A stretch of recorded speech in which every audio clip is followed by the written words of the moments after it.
Chapter 15, Xiao Yulong's probing. Only after Xiao Che and Xia Qingyue finished eating breakfast did Xiao Lai return, an unprecedentedly heavy look written on his face, along with a bit of shock that had yet to completely disperse. "Grandfather, what happened?" Xiao Che promptly stood up and asked. "A major event. For the Xiao clan, this is an enormous matter," Xiao Lai said, yet his furrowed brow loosened. "But it shouldn't have much to do with us." "An enormous matter? What kind of matter is it?" Xiao Che was even more astonished. "It's the Xiao sect." "The Xiao sect?" This time, not only Xiao Che, but even Xia Qingyue raised an eyebrow. About half an hour ago, the clan master received a letter from the Xiao sect. The letter said that the Xiao sect will immediately send a group of people here. Not only that, but the leader of that group is the Xiao sect's current sect master Xiao Juetian's youngest son. Xiao Lai said slowly. This news caused Xiao Che to fall quiet for a long while before saying, "If that's true, then something doesn't make sense. While our Xiao clan did come from the Xiao sect 160 years ago, the Xiao sect has always treated us with contemptuous disgust. With more than 100 years of separation, there couldn't be anyone in the Xiao sect that would care about our tiny Xiao clan. Why would they suddenly send people here? But to say that they're plotting something, the Xiao sect's influence covers the sky, why would they need to plot against us? To say that they're granting us a favor, is even more impossible." Xiao Lai shook his head and said, "Of course there's a reason. Our Xiao clan's founding ancestor, Xiao Bieli, was secretly expelled from the Xiao sect because his talent was just too poor, but his father was, at the time, the Xiao sect's enforcement hall's elder, Xiao Zheng. Not long ago, Xiao Zheng died. In the year before he died, his thoughts no longer were of chasing power and fame, but rather that he still had Xiao Bieli as a son. After 100 years without contact, his heart was ashamed. He left behind a dying wish, hoping that the Xiao sect could, after his death, find Xiao Bieli's descendants and from their youth select the most talented candidate to take back to the Xiao sect to cultivate. This also serves as an apology for the disregard that he had shown Xiao Bieli and the subsequent expulsion. An ordinary person can't live to be over 100. But when one's profound strength reaches a certain point, living for a few hundred years wasn't out of the question. It's said that once one breaks through to the Emperor Profound Realm, their life expectancy would span thousands of years. After listening to Xiao Lai's words, Xiao Che first pondered and then felt relieved. No wonder the Xiao sect would suddenly voluntarily send people to visit. Turns out it was this kind of thing. It seemed that the deceased Xiao Zheng still had some status among the Xiao sect, so the Xiao sect honored his final wish. He also realized why Xiao Lai said that this had nothing to do with them. Select the most talented candidate to take back to the Xiao sect to cultivate. There was no way this most talented candidate any relation with Xiao Che. However, it was obvious that the inner thoughts of the other elders, after hearing this news, should be surging greatly. To be taken back to the Xiao sect to cultivate? What kind of idea was that? If any of their sons or grandsons were picked and taken back to the Xiao sect, then it would be like an earthworm rising from the mud to become a golden dragon floating between the clouds overnight. All of their relatives would take flight behind them. They would be able to arrogantly walk without fear of consequence not only among the Xiao clan, but among all of Floating Cloud City. Anyone who dares to disagree, if told, Xiao sect, those two words, even the city governor wouldn't dare to talk back. TL, literally means, wouldn't dare to fart half a fart, this obviously doesn't translate well. Xiao Lai's expression looked to be truly peaceful, but the disappointment that was hidden with great effort still couldn't escape Xiao Che's eyes. Within the Xiao clan, there wasn't anyone who didn't have the desire to go to the Xiao sect. Even the him of today was like this. And with the Xiao sect coming there, this was no doubt the best opportunity to get close to them, because now was when they can directly interact with the Xiao sect's people. The other Xiao clan members all possess that sliver of hope. Only Xiao Lai did not even dare to hope, because there's no way that Xiao Che would be the person that the Xiao sect would pick. Xiao Che opened his mouth to say something to comfort his grandfather, but after mulling for a long time, he couldn't think of a single word to say. His profound veins condition was clearly well known. Even if he said something pleasing to the ears, what was the use? Even though this does not have anything to do with us, that can also be a good thing. The Shao sect is as large as the sky. Even if we did go there, we'd be among the lowest ranked people. How can it compare to freely and peacefully being on top in floating cloud city? Xiao Lai easily laughed, sitting at the dining table. Come, help your grandfather finish breakfast. After coming out of Xiao Lai's courtyard, Xiao Che immediately realized that the entire Xiao clan's atmosphere had distinctively changed. Normally at this time, there would be quite a few people doing their morning training. However, now, as far as the eye can see, there were only scattered shadows, most of them moving with hurried footsteps and faces full of excitement. It looks like everyone thinks they can climb onto the high branch that is the Xiao sect, but is leaping to the heavens in one step really a good thing? No one is thinking about what would happen if they truly did enter the Xiao sect. I'd guess that they'd just be the lowliest of messengers. Xiao Che said cynically. Jealous? Xia Qingyue expressionlessly asked. Definitely not.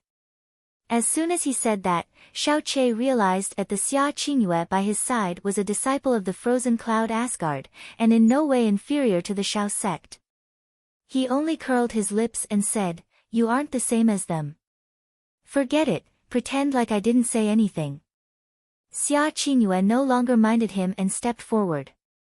Although it was a really slow step, her body still moved 7 or 8 body widths away. Another step, and she was even further from Xiao Che, leaving him behind. Xiao Che's footsteps stopped, entirely focusing on this gracefully stepping, phantom-like Xia Qingyue. He muttered, Don't tell me this is the legendary frozen cloud Asgard's frozen snow dance steps. This woman's profound strength was not that simple, it should not merely be at the elementary profound realm's 10th level. Yo! If it isn't brother Xiao Che. A voice called from the right. Xiao Che turned his head and saw Xiao Yang walking towards him. This Xiao Yang normally had his nose pointing at the sky in front of him and treated him with complete disdain. For him to voluntarily greet him was definitely an unusual first time. Brother Xiao Yang. You're up early. Xiao Che turned towards him and greeted good-naturedly. What a coincidence, I was just about to go look for you, but who knew that I'd run into you here? Xiao Yang walked over while laughing. Brother Xiao Yang needed to find me for something. Xiao Che asked, his face full of astonishment. Xiao Yang nodded. It's actually Big Brother Yulong who had me come call you. He said that you're the youngest among us, but the first to get married. As your fellow clanmate, he wanted to hold a little celebration for you, no matter what. Plus, there were too many people at the wedding yesterday, so it was hard to enjoy the wine. It's best to drink a little and eat a little this morning, how about it? Do you have time? Inviting him to drink this early in the morning, it turns out that Xiao Yulong's patience was really only just average. Xiao Che sneered in his heart. He was perfectly aware of the reason why Xiao Yulong came to find him. At that moment, his face revealed an overwhelmed expression, and he emotionally replied, Is it really Brother Yulong calling for me? Of course. Of course there's time. Since it's Brother Yulong calling for me, how could I not have time? Then, do we go now? Xiao Che's expression caused Xiao Yang to secretly sneer in disdain. He nodded, Of course, let's go. Xiao Yulong's courtyard was bigger than Xiao Che's by about 4 or 5 times. Not only was it overwhelmingly luxurious, but it also had a dedicated serving girl. Slightly north of the courtyard center sat a square pavilion, the table inside was laden with food and wine. Xiao Yulong raised a wine cup with a warm smile on his face, Little brother Xiao Che, you married our floating cloud city's #1 jewel. Once again, I congratulate you. As your big brother, I'll have to try harder from now on. Thank you Brother Yulong. Xiao Che also raised his wine cup, his face red from excitement. Actually, regarding that, my marriage is not a big deal at all. Really, it should be me congratulating Brother Yulong. Oh. Xiao Yulong's face revealed his suspicion. He asked with a smile, congratulating me? I don't understand. Xiao Che replied with a serious face, it can't be that Brother Yulong doesn't know about the group coming from the Xiao sect whom will select one the most talented youth to take back with them. In this generation of our Xiao clan, as far as talent, position, looks, and character, who could compare with Brother Yulong? So this time, Brother Yulong will definitely be the one taken back to the Xiao sect. It's an enormously happy event. Right. That's right, Brother Yulong will definitely be selected to go to the Xiao sect this time. With Big Brother here, other people shouldn't even think about it, Xiao Yang also promptly said. His aptitude within the Xiao clan was only middling high. On this matter, knowing his chances, he didn't dare to have any ideas. The person with the best chance in the Xiao clan was none other than Xiao Yulong.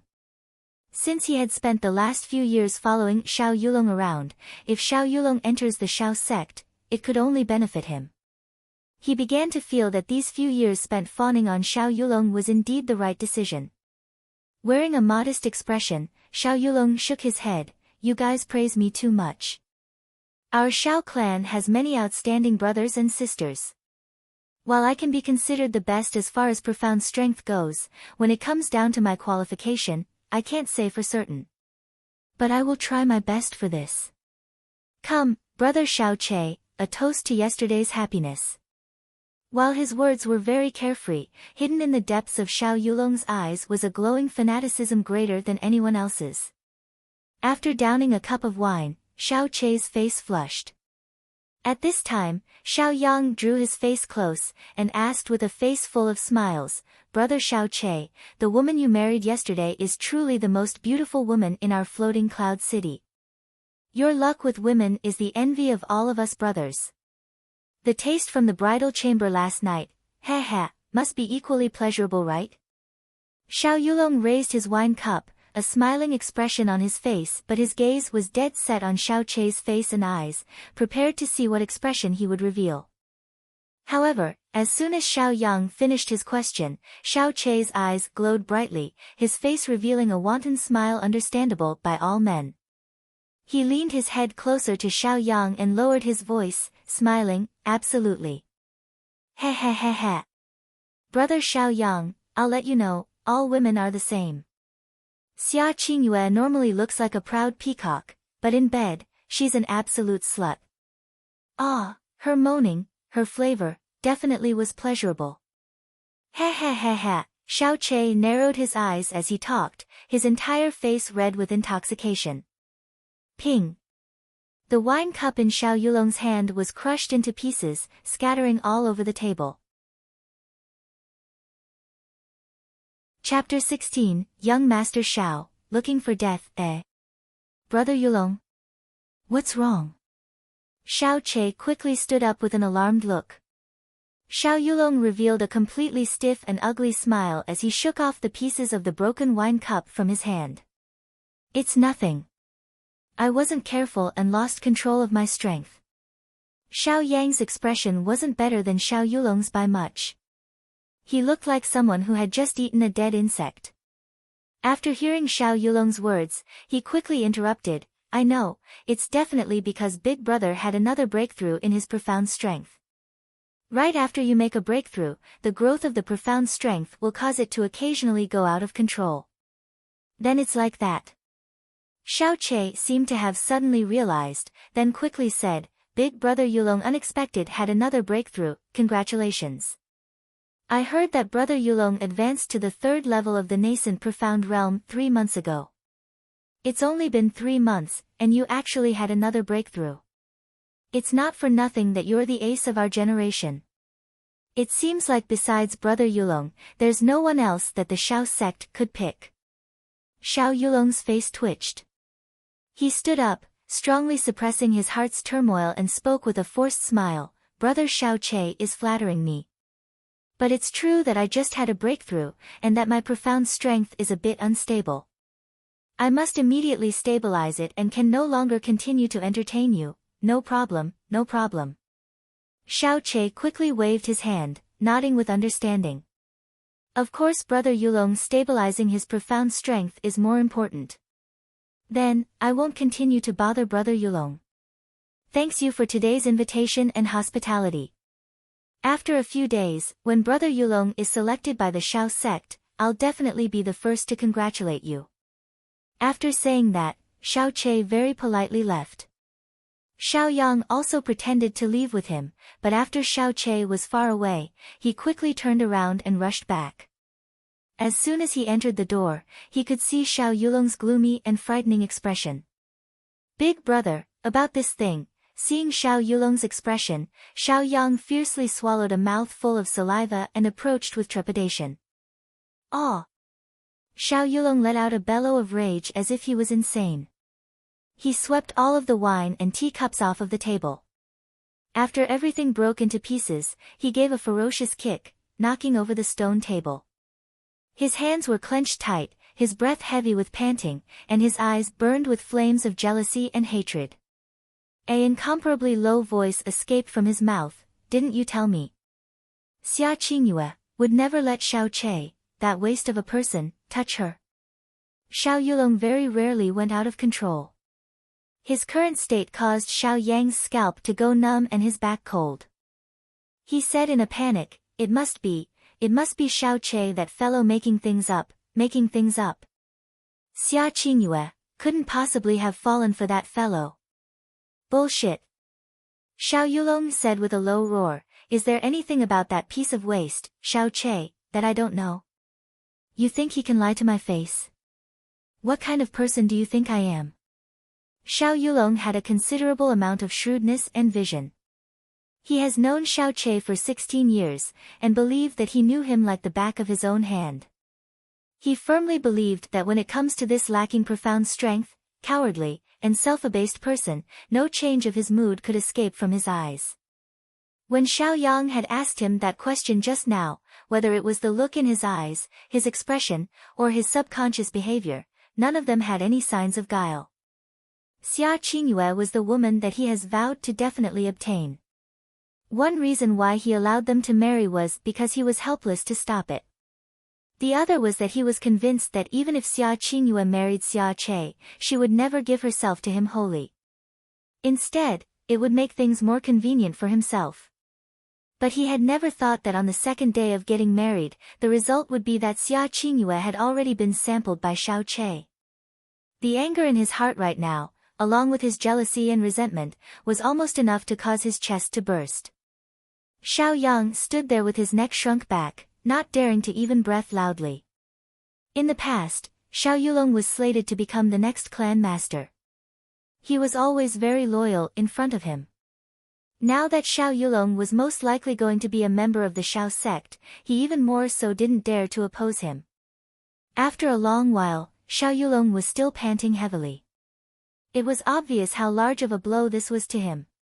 He suddenly said in a deep voice, "Where did Xiao Che go after leaving this place?"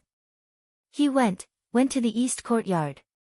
"He might be going to the kitchen area," Xiao Yan replied with great care. Xiao Yulong angled his eyebrows, a dark cloud hanging over his features. He muttered under his breath, "I always thought that Xia Qingyue had an exceptionally gorgeous complexion and talent, and also a dignity and aloofness that other women couldn't compare to. I didn't expect that even the most despised of the Shao clan members could catch her interest." Xiao Yulong let out a cold snort and with a fierce shake of his arms, walked towards the courtyard's exterior. Just as Xiao Yang was about to catch up, he suddenly realized where he wanted to go and immediately stopped obediently. Afterwards, he slowly wiped the cold sweat off of his forehead. Xiao Che left Xiao Yulong's courtyard and walked towards the kitchen at a normal gait to pick up some breakfast. Afterwards, he leisurely walked towards Xiao Lingxi's courtyard. If anyone got close, they would be able to hear him talking to himself. "Xiao Yulong should be hurrying over to my place, right? Oh. I wonder if my wife Qingyue will break his leg. Or both legs. Or 3 legs.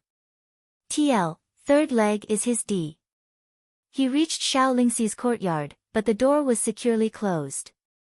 Xiao Che knocked on the door. "Little aunt, I brought a light breakfast." The door opened and Xiao Che walked in, shutting the door shut with a bang. Xiao Lingxi was sprawled on the table, her hands resting below her chin, and her eyelids drooping, a thoroughly weak and dispirited appearance. Xiao Che placed the light breakfast on the table, then waved his hand in front of her face a few times. "Didn't sleep well last night?" Upon hearing Xiao Che mention last night, Xiao Lingxi let out a low whimpering noise and buried her entire face in her palms. "You can still talk about last night." Xia Qingyue came to deliver a blanket. "She must have seen everything. What to do, what to do? I'm too ashamed to see anyone." Sob sob sob. "It's not that bad, is it?" Xiao Che rubbed his forehead, then sat at her side. He said with a smile, "Rest easy. You're my little aunt. What's wrong with us sleeping while snuggling together?" "It's exactly because I'm your little aunt." Xiao Lingxi shook her head as if she was being driven mad. "Also, all of last night, your hand was on my sob. She must have seen everything. What should I do if she tells someone? What should I do?" "Relax, she definitely won't tell anyone else. Besides, you're my little aunt. What's the big deal if, when going to sleep, I accidentally touched your breast?" Xiao Che very calmly stated. You aren't allowed to talk anymore." Xiao Lingxi shook her head even harder, her entire cheek blushing. The reason why she acted that way last night must have been because they were alone, in the dark, and her heart was in a state of confusion. Thinking back now, she even more so believed that she must have been insane at that time. "I'm 100% sure. Even if she did see, she absolutely won't tell anyone. To begin with, she wouldn't think in the direction that you're thinking of. Alright, come quickly eat breakfast or it'll get cold." Xiao Che comforted her with a light laugh. When thinking about the same thing, a woman's heart was after all, different from a man's. "Oh," Xiao Lingxi at long last lifted her face from her palms and began to tearily eat the breakfast that Xiao Che brought. As Xiao Che expected, Xiao Yulong headed straight towards his courtyard as soon as he left. As soon as he entered, he spotted Xia Qingyue currently standing in the center of the courtyard. Xia Qingyue calmly stood under the pomegranate tree in the center of the courtyard with her arms raised high. Her expression was calm and serious, clearly she was quietly cultivating her profound strength. Her long hair naturally spilled over her shoulders, soft and glossy under the morning light. On her lovely face were two black thin and curvy eyebrows, similar to a pair of crescent moons. Her two tranquil pupils, clear like crystals, were like the radiance of a flowing dream. Her entire body was covered by a red dress, her faintly discernible curves slim and beautiful, a contrast to the creamy, white jade-like skin. This was Xiao Yulong's first time seeing Xia Qingyue's full peerless magnificence up close and personal like this. In that instant, he was thoroughly stupefied on the spot, all of his attention drawn to this exceedingly beautiful scene in front of his eyes. The rest of the world, in a blink of an eye, lost its color. Upon noticing Xiao Yulong's arrival, Xia Qingyue's posture didn't change at all. Her eyes continued to gaze ahead while a calm voice left her mouth. "Xiao Che is not here." Her voice was cold and indifferent, yet was as sweet and comforting as that of a fairy. Xiao Yulong only then returned to his senses, but there was no way to suppress the stunned and infatuated look in his eyes. He immediately adjusted himself to his best mode and bowed slightly towards Xia Qingyue, saying with a smile, "Hello Lady Xia. I am Xiao Yulong, Xiao Che's elder brother." Xia Qingyue was not an excessively cold and haughty person. The other person's mild language and respectful posture and voice caused her to glance at him. Also, it's not as if she hadn't heard of the name Xiao Yulong. After all, he is the son of this generation's Xiao clan's clan master. Just as she was glancing at him, preparing to politely respond, she saw the overwhelming infatuation in Xiao Yulong's eyes, and his obscene desires. Immediately, her fine eyebrows twitched. Her trace of goodwill to the previous polite behavior and refined appearance of this man turned into disgust in a flash. Even though Xiao Che would frequently cause her heart to erupt into anger with his vulgar mouth and uncouth hands, but at the very least, she never saw any trace of obscene desires in his eyes. But this Xiao Yulong on the other hand. Xia Qingyue's dull voice suddenly contained a hint of coldness, her words became even more to the point, Xiao Che is not here. In the face of Xia Qingyue's clear coldness, Xiao Yulong seemed to be in disbelief. He nodded his head, saying, that's really too bad. However, I've heard many good things about Lady Xia. To be able to see Lady Xia makes this trip worth it. As he spoke, Xiao Yulong's movements, facial expression, look, and voice all changed to the most perfect state, showing off his own charm. He was confident that he was thousands of times stronger than Xiao Che. If Xia Qingyue can fall for even Xiao Che, how could she resist him once he puts forward the effort? I'm currently cultivating, forgive me for not being able to receive visitors. Xia Qingyue's eyes were tranquil, but her voice already carrying a tinge of annoyance. A truly beautiful woman would warm the heart and delight the eyes regardless of their posture or expression. Seeing the seemingly fairy turn to human Xia Qingyue, Xiao Yulong's eyes grew more and more passionate. The jealousy in his heart also burned hotter and hotter. This kind of fairy among humans actually became that waste, Xiao Che's wife, but had also been seized by a pig. It was simply a complete waste, something he could not accept nor forgive. Upon hearing that Lady Xia had just turned 16 this year, but had already cultivated to the 10th level of the elementary profound realm, Yulong has always admired you, and been fascinated without end. I believe that when Lady Xia reaches my age, you'll definitely be considerably stronger than me. Xiao Yulong moderated his mood, his face gentle as he spoke. However, even though there's only one level between the 10th level of the elementary profound realm and the first level of the nascent profound realm, but without a path, it is still quite hard to cross that gap. Though I dare not compare my talent with that of Lady Xia, with my experience, I still have quite a bit of insight towards breaking past the elementary profound realm. How about I exchange pointers with Lady Xia for a bit? As he finished speaking, Xiao Yulong walked forward with a smiling expression, his hands gathering his profound strength before reaching for Xia Qingyue's snowy hand. Xia Qingyue may be astonishingly talented, but she was still only in the elementary profound realm. Xiao Yulong was already at the 3rd level of the nascent profound realm and so definitely had the qualifications to teach Xia Qingyue. At least that's what he believed. Seeing that Xiao Yulong not only had obscene desires in his eyes, but had also moved his hands, Xia Qingyue's beautiful eyes suddenly flashed with a blue light. She abruptly held out a hand, empty-handedly pushing in Xiao Yulong's direction. Seeing that Xia Qingyue's hand had unexpectedly extended her jade-like hand out of her own will, Xiao Yulong's eyes revealed a happy expression. He was just about to grab her when he suddenly felt an irresistible force ruthlessly slam into his stomach. With no chance to make a sound, his body flew straight out, flipping in the air once, before falling head first onto the ground. At the same time, his 2 front teeth were knocked free. Xiao Yulong standing amongst the Xiao clan was extremely high. If a woman that had married into the Xiao clan were to receive his sexual harassment, even if she could overpower him, she wouldn't dare harm him. However, what kind of backing did Xia Qingyue have? Behind her was frozen Cloud Asgard. Even if she beat him until he fell flat on his face, even if she asked for his life, once her status as a disciple of Frozen Cloud Asgard came to light, Xiao Yunhai wouldn't dare complain, but would rather be forced to apologize with a smiling face. Chapter 17, Would you believe that I'm a doctor of miracles? Xiao Che was very clear on whether or not Xia Qingyue's profound strength was truly at the 10th level of the elementary profound realm, but of course, Xiao Yulong had no idea. Xia Qingyue had gotten truly angry and used at least 70% of her profound strength just now.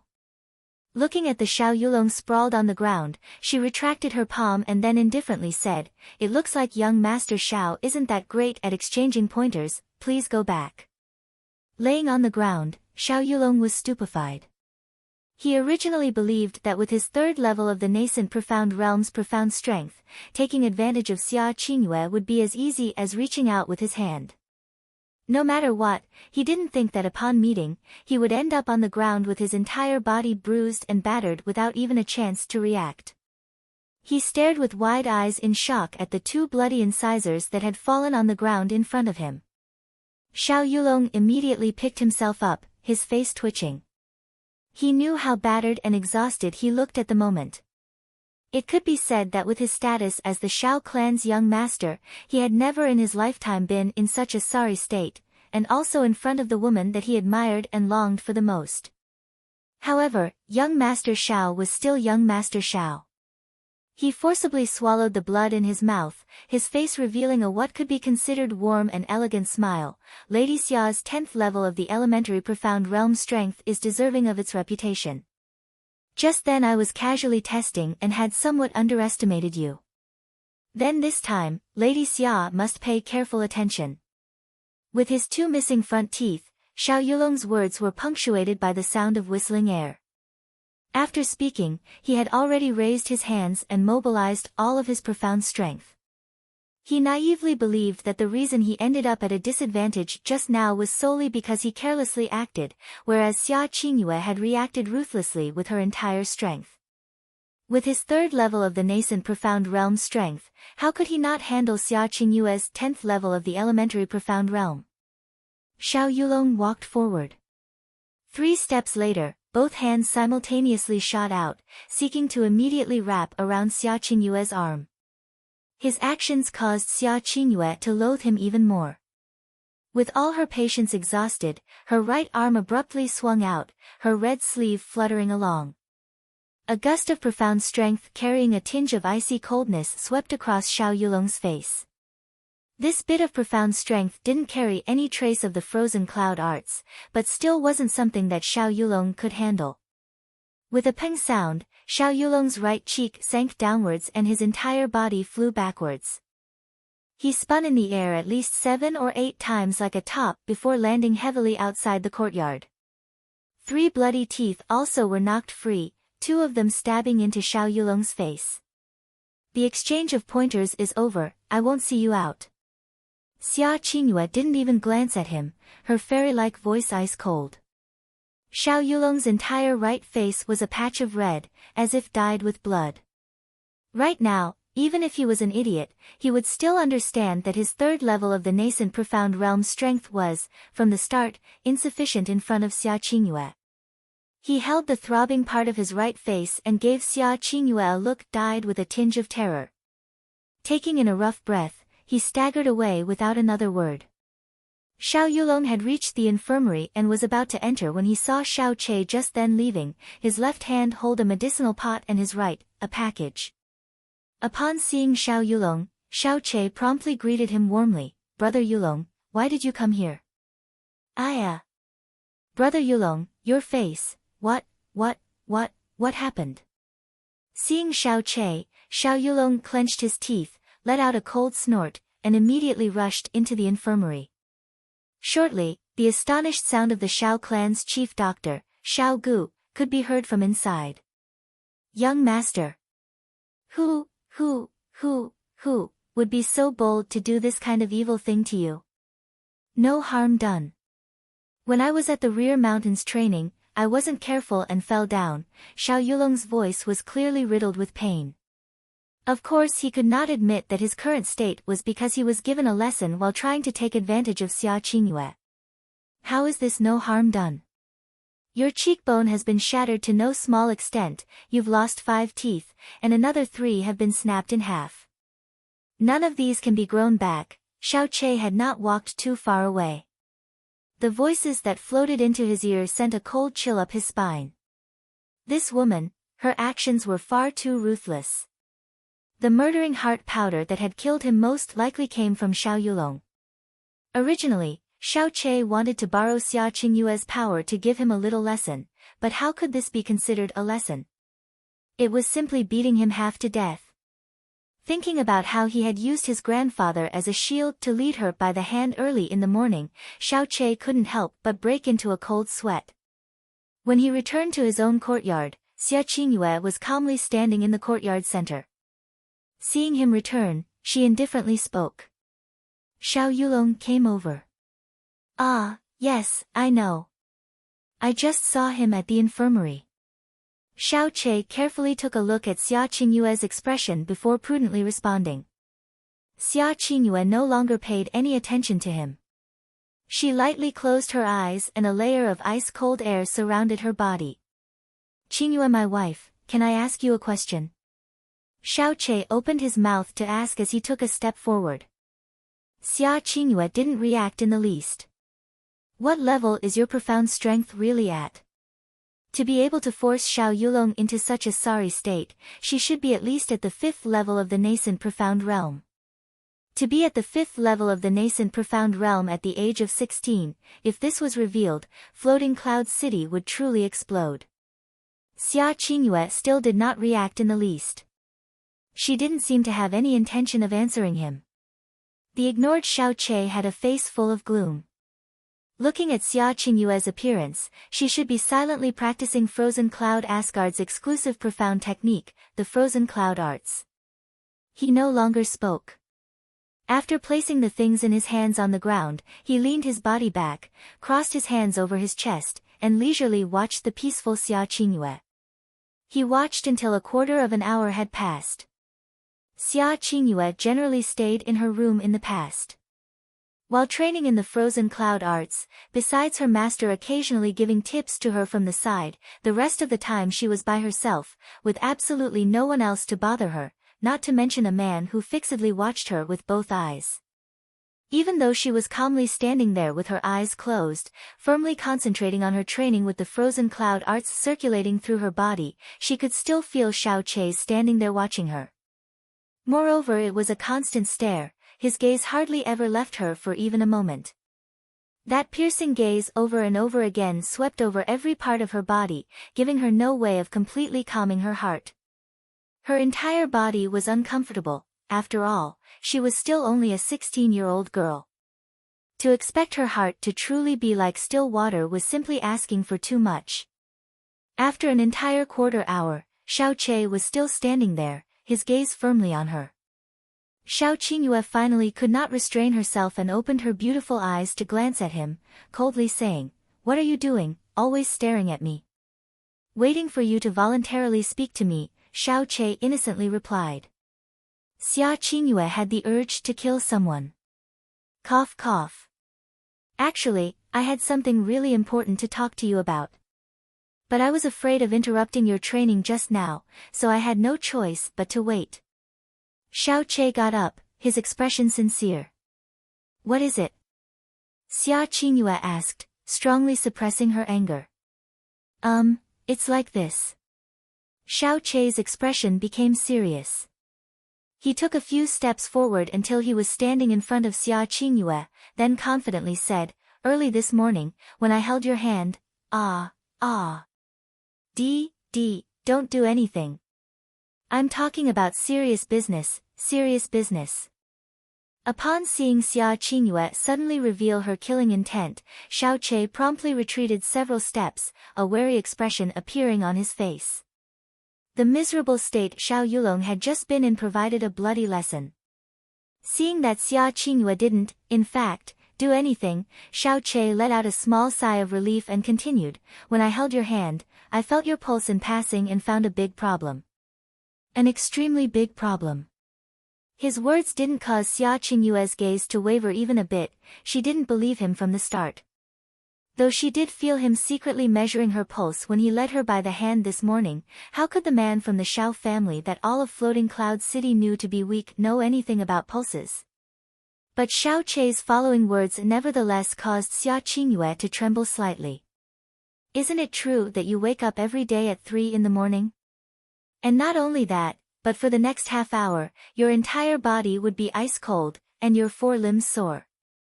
Xia Qingyue's gaze wavered, unwittingly asking, "How do you know?" Xiao Che continued to speak. "Also, after training in the Floating Cloud secret arts, every time your profound strength makes a breakthrough, within the next 2 or 3 days, isn't it true that your entire body would be ice cold, your 4 limbs sore, and you'd be unable to eat or sleep peacefully? Xia Qingyue's gaze once again violently shook, because what Xiao Che said was not wrong at all.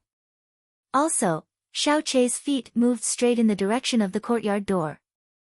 Not until half his body was outside the door did he say with a serious face, "Your last, period, wasn't it late by about 7 or 8 days?" Xia Qingyue. At #UN%, only when he didn't feel any killing intent from Xia Qingyue did Xiao Che cautiously walk back from the courtyard door. "Do you believe me now? How do you know all of this?" Xia Qingyue's eyebrows drooped as she asked. "From your pulse. You can measure pulses. Would you believe me if I said I am a doctor of miracles?" Xiao Che asked with a sincere face. "If you want to joke around, then go find your little aunt." Xia Qingyue glanced at him without expression. Of course, Xiao Che didn't expect Xia Qingyue to believe him. It would be weirder if she actually believed him. These are all very serious symptoms. You don't want to know how to treat them? No need. Xia Qingyue let out a cold voice. The Frozen Cloud Arts is the Frozen Cloud Asgard's exclusive profound technique, subtle yet inexhaustible. Once you start practicing the Frozen Cloud Arts, your entire body will have a hard time adjusting to the cold and will more or less show some negative side effects. In the Frozen Cloud Asgard, this is common sense that's known to all the disciples. Even Master and Master's ancestors experienced this. Once the Frozen Cloud Arts have been trained to a certain extent, these negative side effects will disappear completely on their own. Yes, what you said isn't wrong. Xiao Che nodded with deep consideration, then said with a chuckle, "But I also finally have some understanding of why Frozen Cloud Asgard teaches to prohibits emotion and suppresses desires, because even if the women of Frozen Cloud Asgard had lovers, they still wouldn't be able to have children. If this were to be leaked, it would be very harmful to Frozen Cloud Asgard's prestige. It's better to just to prohibit the disciples of Frozen Cloud Asgard from seeing men and at the same time, protect this pretty disgraceful secret."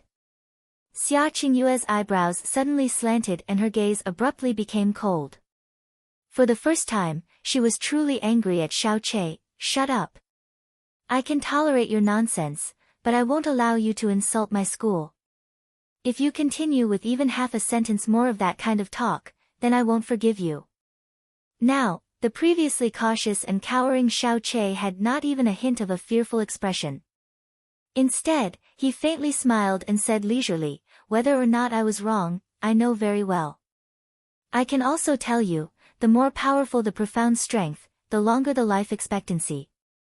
However, from your pulse, I am absolutely certain that the life expectancy of members of your Frozen Cloud Asgard is 1/3 less than that of someone else with the same level of profound strength, if not more. Am I right or am I wrong?" Xiao Che's words were like a clap of thunder next to Xia Qingyue's ears and caused her two beautiful pupils to contract for an instant. Chapter 18, A Silver Needle to Release the Cold. Who did you hear that from? Xia Qingyue coldly asked, her thoughts startled. At the same level of profound strength, the life expectancy of members of Frozen Cloud Asgard was shorter than other people's by a large amount. This was the cruel truth. Even within Frozen Cloud Asgard, this was a secret that had always been suppressed by the Frozen Cloud Asgard's leadership. The reason why Xia Qingyue knew about it was because her master had absent-mindedly mentioned it to her after one of her breakthroughs. Furthermore, she told her that this was Frozen Cloud Asgard's biggest flaw and strictly ordered her not to tell anyone, including her fellow disciples. Yet here, Xiao Che had readily said it out loud. "If I were the master of the Frozen Cloud Asgard, I would use all my might to hide this flaw and prevent outsiders from finding out." "Do you think I could have possibly heard this from anyone?" Xiao Che said, curling his lips. "I really came to this conclusion from measuring your pulse, that's all. From your reaction, it seems that everything I said was right." "I don't believe you." Xia Qingyue resolutely shook her head. To be able to infer Frozen Cloud Asgard's biggest secret just from a pulse? That's ridiculous. If it was that easy, with the countless number of spirit doctors in Blue Wind Empire, Frozen Cloud Asgard's secret would have been exposed who knows how many years ago. However, everything Xiao Che had just said went straight to the crux of the matter, without any flaws at all. There was no way Xia Qingyue would not be bewildered. I knew that you won't believe me. Xiao Che picked up the medicinal pot and package from the ground and walked into the house. Follow me. Xia Qingyue's gaze swept over the items held in his hands. After a bit of hesitation, she followed him into the room and closed the door behind her. After setting down the medicinal pot and package, Xiao Che ordered Xia Qingyue, sit down. What do you want to do? Xia Qingyue looked at him with suspicion. Obviously, I want to treat you. There's no need. Xia Qingyue immediately shook her head. Whether it's necessary or not, it's best if you wait until afterwards to decide. Hey! You shouldn't be unwilling to even try it, right? Xiao Che opened the package and took out a silver box. He let out a sigh, a look of frustration and disappointment appeared on his face. I know you basically don't believe anything I say. But at the very least, I don't have the ability, nor any reason, to hurt you. The reason I retrieved these things from the infirmary early in the morning is only because I wanted to give you treatment, that's all. If it works, then that's good, if not, you still won't lose anything. Since you don't want to believe me, and don't want to give it a try, then forget it. Just pretend it's unrequited affection. Xiao Che's words startled Xia Qingyue and a bit of guilt grew in her heart. It was true that what he said before, and what he was saying now were all to help treat her. He didn't request anything from her or raise any conditions. He also, as he said so himself, had no reason or ability to harm her. No matter what the result, to outright reject him was really a bit excessive. Xia Qingyue let out a sigh in her heart and then sat down next to Xiao Che. How are you going to treat me? You're willing to receive treatment? Xiao Che gave her a look and then turned his face away with a snort. His attitude of a wronged child left Xia Qingyue unable to decide whether she should laugh or cry and her voice relaxed. I want to see how you'll treat me. And, now that's more obedient. When Xiao Che turned his face back, his expression was all smiles. This caused Xia Qingyue to stare distractedly at him. This guy's mood swings were really too quick. Extend your hand. Xiao Che sat in front of Xia Qingyue. Xia Qingyue also accordingly extended both arms, resting them horizontally on the table. Her red sleeves pushed up to her elbows, exposing a pair of creamy, snow-white arms. Xiao Che opened the silver box. Surprisingly, arranged inside were several tens of thread-thin silver needles. Silver needles. Don't tell me you are going to use acupuncture. Xia Qingyue's moon-like brows raised. You actually know acupuncture? Xiao Che gave her a somewhat surprised look. Back on Blue Cloud Continent, there weren't even 10 people that could perform acupuncture, even if he and his medical saint master were included. However, on Profound Sky Continent, this apparently was among one of the more popular medical treatments. It was even possible to find a set of acupuncture tools in the Shao clan's infirmary. Of course I know. I also know that to be skilled in acupuncture techniques requires a lot of time. You need tens of years to have even a little bit of success. I've never heard that you were studying medical techniques, not to mention acupuncture. Also, your room doesn't have the smell or mark of traditional medicine. What exactly are you going to do? Xia Qingyue's eyes all along were wary and suspicious. Xiao Che took out a silver needle, gripping its base with 2 fingers. When Xiao Che picked up the silver needle, Xiao Qingyue's gaze became slightly distracted. That was because in Xiao Che's hands, that silver needle had a kind of indescribably feeling of harmony, as if it had been naturally grown from Xiao Che's hands. This feeling was very subtle and indescribable, yet it clearly and truly existed. Xiao Che opened a small bottle and carefully dipped the silver needle inside. Whether or not I know how to perform acupuncture, you'll immediately find out. Of course, if you feel that there's something wrong, or feel that I'm playing around, you can have me stop whenever you want. What's inside that bottle? Xia Qingyue's gaze fell upon that small bottle. Ordinary juice from the scarlet sunflower. Xiao Che responded without thinking, his gaze falling upon Xia Qingyue's snowy arms. The left hand holding the silver needle flickered slightly. Xiao Che's movement was exceedingly fast, so fast that Xia Qingyue couldn't react.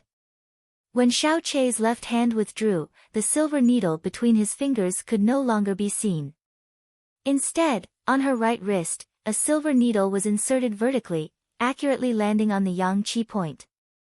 There was no pain, it could be better described as no feeling at all. If it weren't for the fact that she was staring blankly at this silver needle, she wouldn't have known that there was a silver needle piercing her wrist at all. Xia Qingyue was moved. So quick. No, this was quick. But rather skillful. A kind of skill that had reached an astonishing level, to the point where it could be said to be at its peak. The second silver needle was picked up by Xiao Che and dipped in the scarlet sunflower juice. As he leaned towards Xia Qingyue's right wrist, his wrist shook slightly and the second silver needle accurately pierced the Yanggu acupuncture point. The third and fourth needle were pierced into the Zhongzhu and Higu points respectively. After the right hand, another 4 silver needles pierced the left hand's Yangqi, Yanggu, Zhongzhu, and Higu 4 points. Each time, his movements were so quick that Xia Qingyue could only see a faint shadow pass by. The astonishment in her heart also accordingly rose with each silver needle's pierce.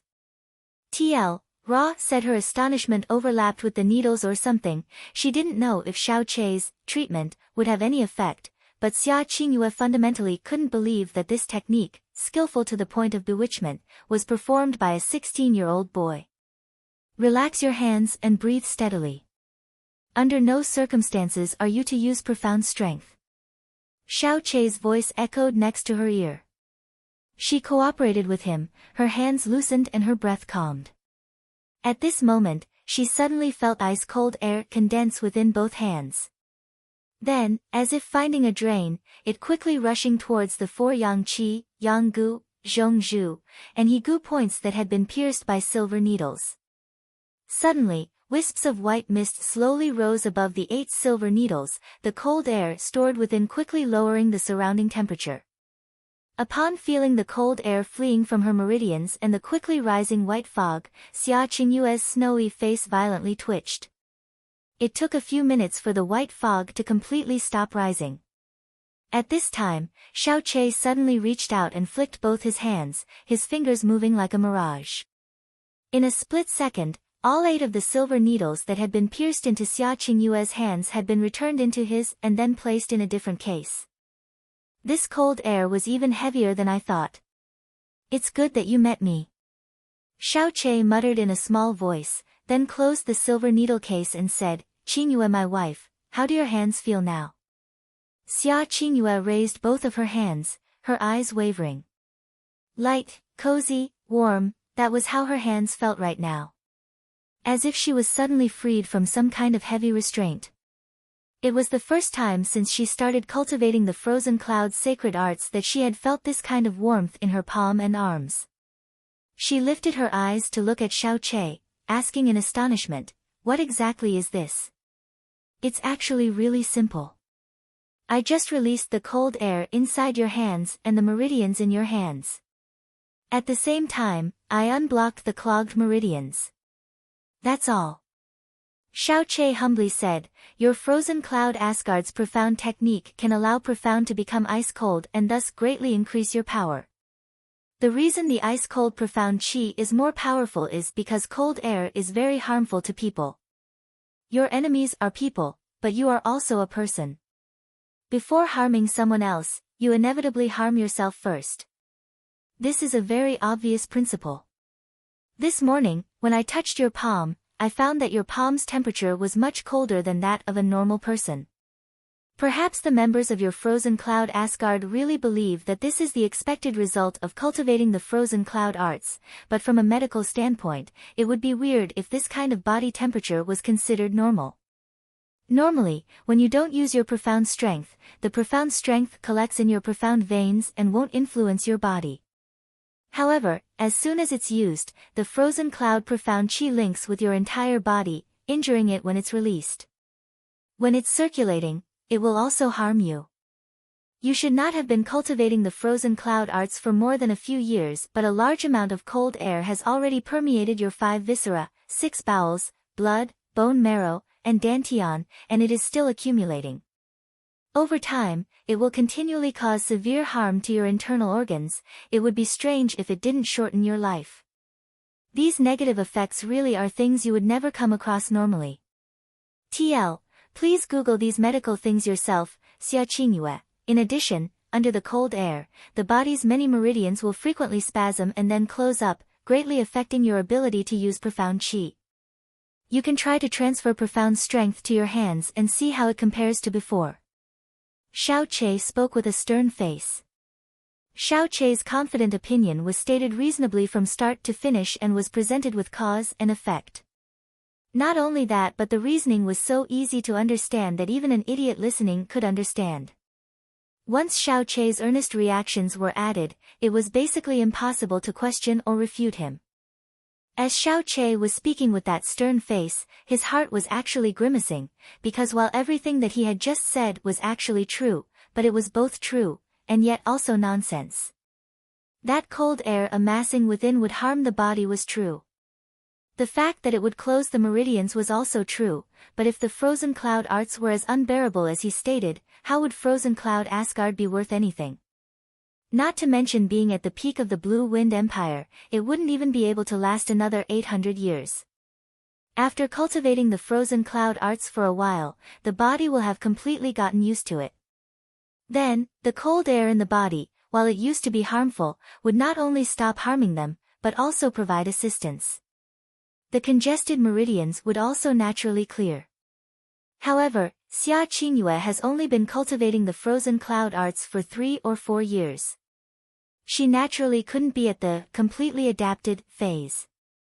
With his words combining with her own experiences up to now, in addition to the feeling after the treatment, Xiao Che's arguments sounded fundamentally flawless to her.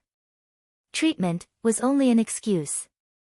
The frozen cloud arts flaw was also only an excuse. What he wanted to accomplish, only he knew. Chapter 19, Opening the Profound. After hearing Xiao Che's words, Xia Qingyue tried to concentrate her profound strength into her hands. Immediately, her heart once again skipped a beat. That was because compared to before, the profound strength flowing into her hands was unobstructed by a large margin. Its speed was also faster by 20 or 30%. Seeing Xia Qingyue's reaction, Xiao Che nodded in satisfaction. Don't you feel that it's much less congested and faster than before? If we release the rest of the cold air in your body and clear your meridians, you'll have the same body temperature as a normal person's when not practicing the frozen cloud arts. None of the negative side effects will manifest and the speed at which you can use your profound strength will increase by at least half. Not only that, from now on, the speed at which you cultivate the frozen cloud arts will increase by at least 30%. Oh, I'm only just casually speaking. If you just listened casually too, then that would be fine, because you would never allow me to do these things. As Xiao Che spoke, he already started cleaning up the things that he had brought from the infirmary. Did you just say that the speed at which I cultivate the frozen cloud arts will increase by 30%? Xia Qingyue suddenly turned her head. Xiao Che's statement absolutely shocked her, so much so that she wanted to believe him, yet couldn't bring herself to do so. A pill that would allow a person to, for 1 or 2 years, advance 10 or 20% faster would be, without contest, classified as a rare treasure, so much that it would cause a huge scramble that would give rise to a battlefield drenched in bloody rain. Yet the meaning of Xiao Che's words was actually a permanent increase of 30%.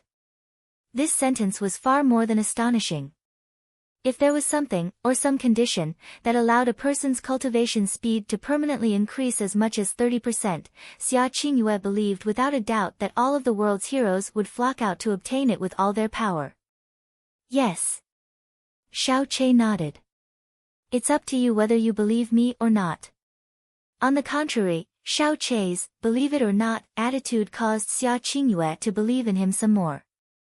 That, coupled with the effects of his treatment that she had personally experienced, meant that she was unable to question much when faced with the astonishing things that he humbly said afterwards. This feeling surprised even herself. The huge frozen cloud Asgard had been in existence on Blue Wind Empire for thousands of years, but had never heard of the existence of a method with this kind of shocking result. In this small floating cloud city, a youth of only 16 years age with a deformed profound vein could say this confidently, and also had her unable to stop herself from faintly believing in him. If it really has the effect that you claim, then why would you say that I wouldn't agree to have you do it? Xia Qingyue asked. Well, Xiao Chei lifted the corner of his mouth and deadpanned, it's really simple. If you think about it, you'll understand. To extract the cold air from your entire body and clear the meridians, then you definitely need to have needles all over your body. Since you need to have needles on your body, then of course you'd have to undress. At the very least you would have to show me your entire back. You won't even let me touch your hand, are you willing to undress in front of me? Xia Qingyue, alright, the silver needles have been used. I should take these back to the infirmary. Xiao Chei gave Xia Qingyue a faint smile, no need to thank me. After all, you are my wife. Yesterday, in the dead of night, you ran out to bring me a blanket, so whatever I do for you is only to be expected. Watching Xiao Chei's back as he packed everything, Xia Qingyue's expression continuously changed. Finally, she once again voluntarily spoke, I've always known about the accumulation of cold air in my body. I also know that the early stages of the frozen cloud arts will congest my meridians. If scattering the cold air and clearing the meridians really can relieve the body's discomfort, and will also definitely improve the use of profound strength, what does it have to do with increasing the speed at which I cultivate profound strength? This touches on very complex medical knowledge. Very complex, so I don't really want to talk about it. Also, I bet that even if I did explain, you wouldn't be able to understand, Xiao Chei vaguely replied. His forehead almost breaking out into cold sweat.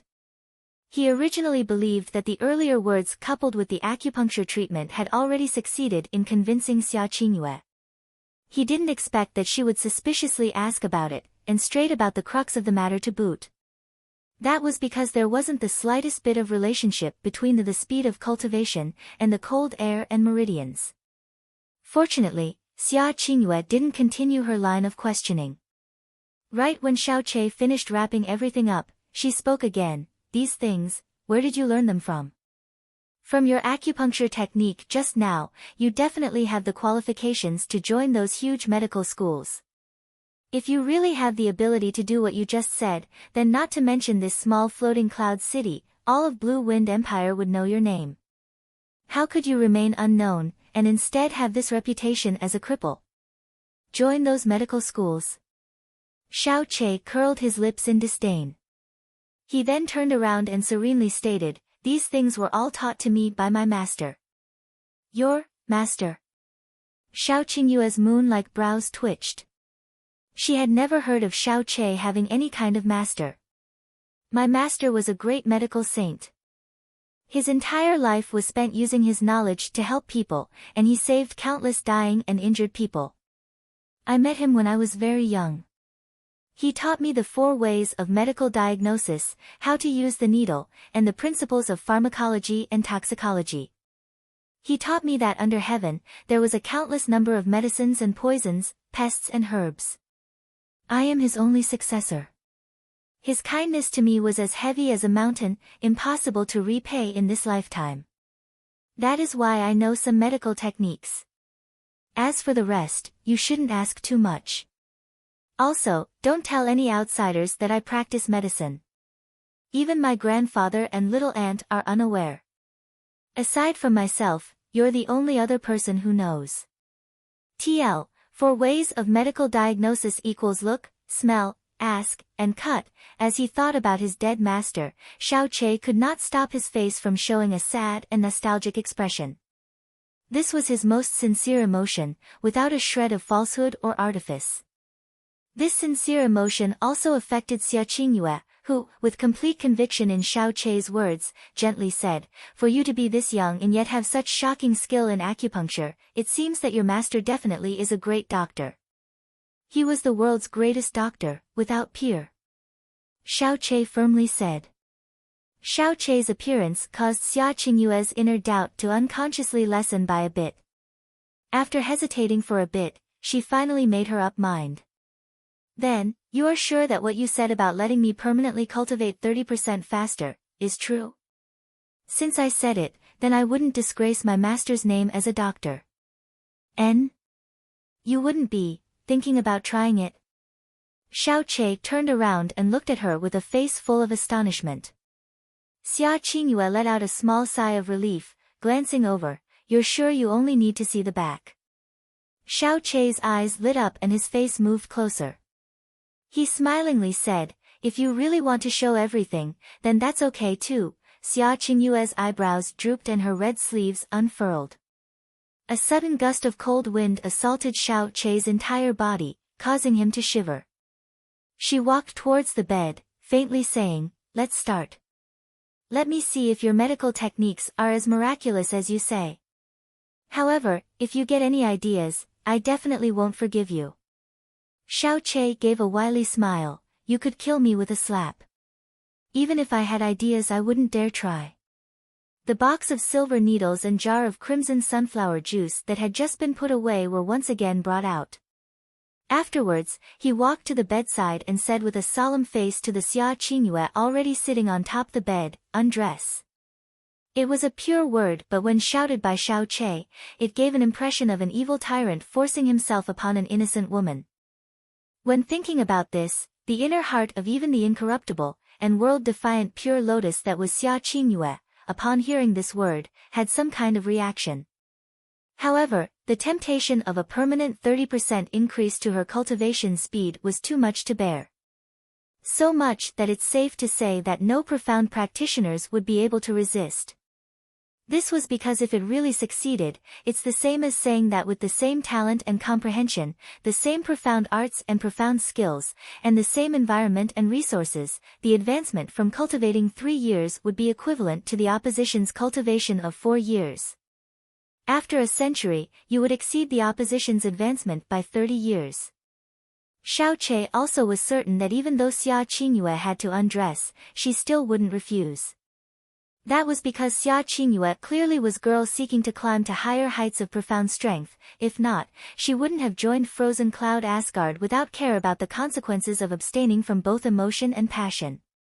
If everything were to happen as he said, then this kind of price would be absolutely worth it. To say nothing of the fact that it was only the back. Xia Qingyue thought of it like this and turned her back to Xiao Chei. She gently laid down on her stomach, her heart as still as a mirror. She closed her eyes and unbuttoned her dress. Her crimson dress slowly slid along the lines of her fragrant shoulders and jade-like arms. The dazzling white back of a beautiful girl, without a stitch to cover it, appeared in front of Xiao Chei's eyes. She pulled over the quilt, holding it at her bosom. The red dress continued to slide down, revealing an ample and alluring bottom, exposing the liquid curve of her jade-like back. Her back was slender, yet not scrawny, clear and lustrous without peer. The skin of her neck and shoulder were flawlessly soft and seemingly pink, as if it had been lubricated. Xiao Chei's rapt gaze widened, as if he was in a trance. "Start immediately. You're not allowed to have any other ideas." Xia Qingyue closed her eyes, her voice cold. "Isn't a woman's body supposed to be seen by her husband?" Xiao Chei carefully muttered, then closed his mouth and picked up a silver needle. The moment the needle was in his hand, his expression became heavy with concentration. As Xia Qingyue felt the steadying of Xiao Chei's breath behind her, she swallowed her retort and no longer spoke, lightly closing her eyes. Although even now, she still couldn't quite believe that what Xiao Chei said was the truth, but she couldn't resist the temptation of a 30% increase to her cultivation speed, no matter how small of a chance it was. The sound of wind could be heard accompanying the sway of Xiao Chei's wrists. A silver needle lightly and accurately pierced the Tianzong acupuncture point on Xia Qingyue's jade-like back. His finger didn't touch her skin at all. Xiao Che began to move his fingers as if they were flying. The silver needles were picked up by him one by one, rapidly and accurately piercing Xia Qingyue's back. It was almost to the point where all that could be seen was a swaying shadow. Xia Qingyue closed her eyes, all of her attention on her back. She began to notice that every time a silver needle pierced into her back, there was always a trace of profound strength accompanying it. This discovery immediately caused Xia Qingyue's heart to skip a beat. She was perfectly clear about the condition of Xiao Che's body. With his deformed profound veins, he could only stop at the first level of the elementary profound realm. The only profound qi that he could use was the most basic and smallest kind. However, as each needle was inserted into her back, even though the accompanying profound qi was minute, it was still at the upper limit for the first level of the elementary profound realm. She did not know why Xiao Che needed to add profound strength to the needles.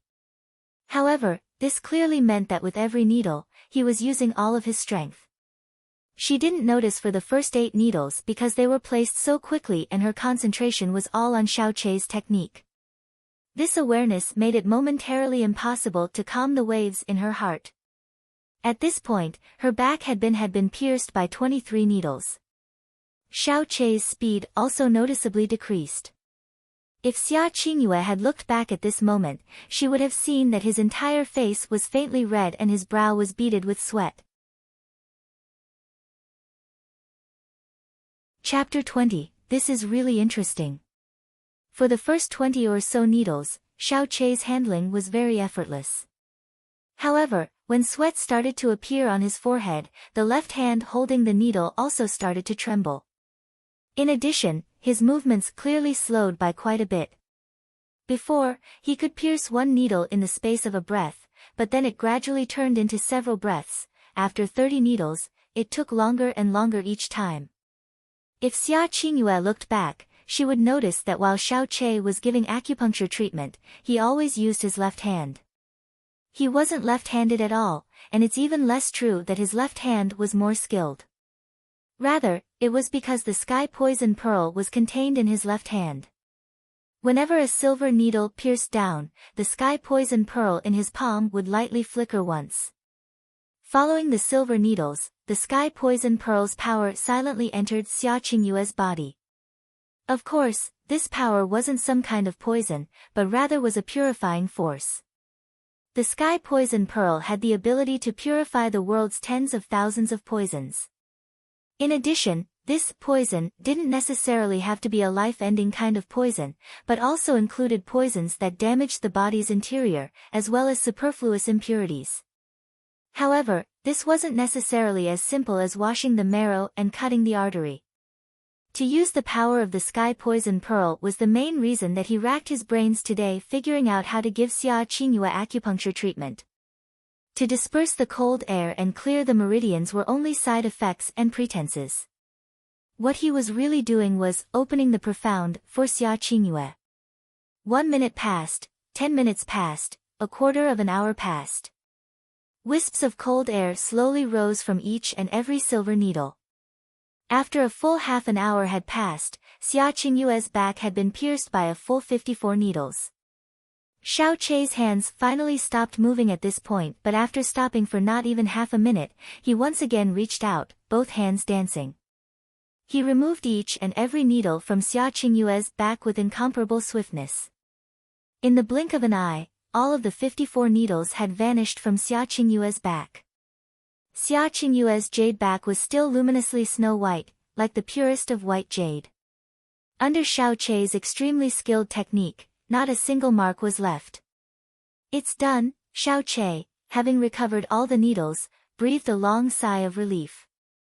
The moment all the silver needles were removed, Xia Qingyue felt as if she were floating through heaven, her entire body indescribably warm and cozy. It made it hard for her to believe, through her stupor, that this was indeed her own body. She threw her clothes back on and immediately used her profound strength. As the frozen cloud arts rushed forth, she almost jumped in fright, because her profound strength transferred practically the moment the thought crossed her mind. The speed at which it circulated within her body was a cause for joy, as it was many times faster than it was before. Even after practicing the frozen cloud arts for 4 years, she still frequently had moments when she couldn't completely control it. However, now, feeling the frozen cloud arts circulating through her body, she was completely certain that with her body in its current state, she could completely control it. The speed at which the frozen cloud arts circulated also, as a natural result, improved by a tear. She did not have many hopes to begin with, so she was pleasantly surprised from the bottom of her heart at this kind of result.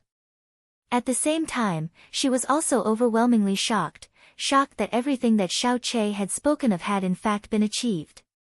Furthermore, the results were even better than he said they would be. She believed that her current body state would even startle her own master, if she were to see it. "Now, do you believe me?" Xiao Che's voice echoed next to her ear, but seemed to be especially hoarse and weak. Xia Qingyue returned to her senses and looked towards Xiao Che. He was powerlessly leaning against the headboard.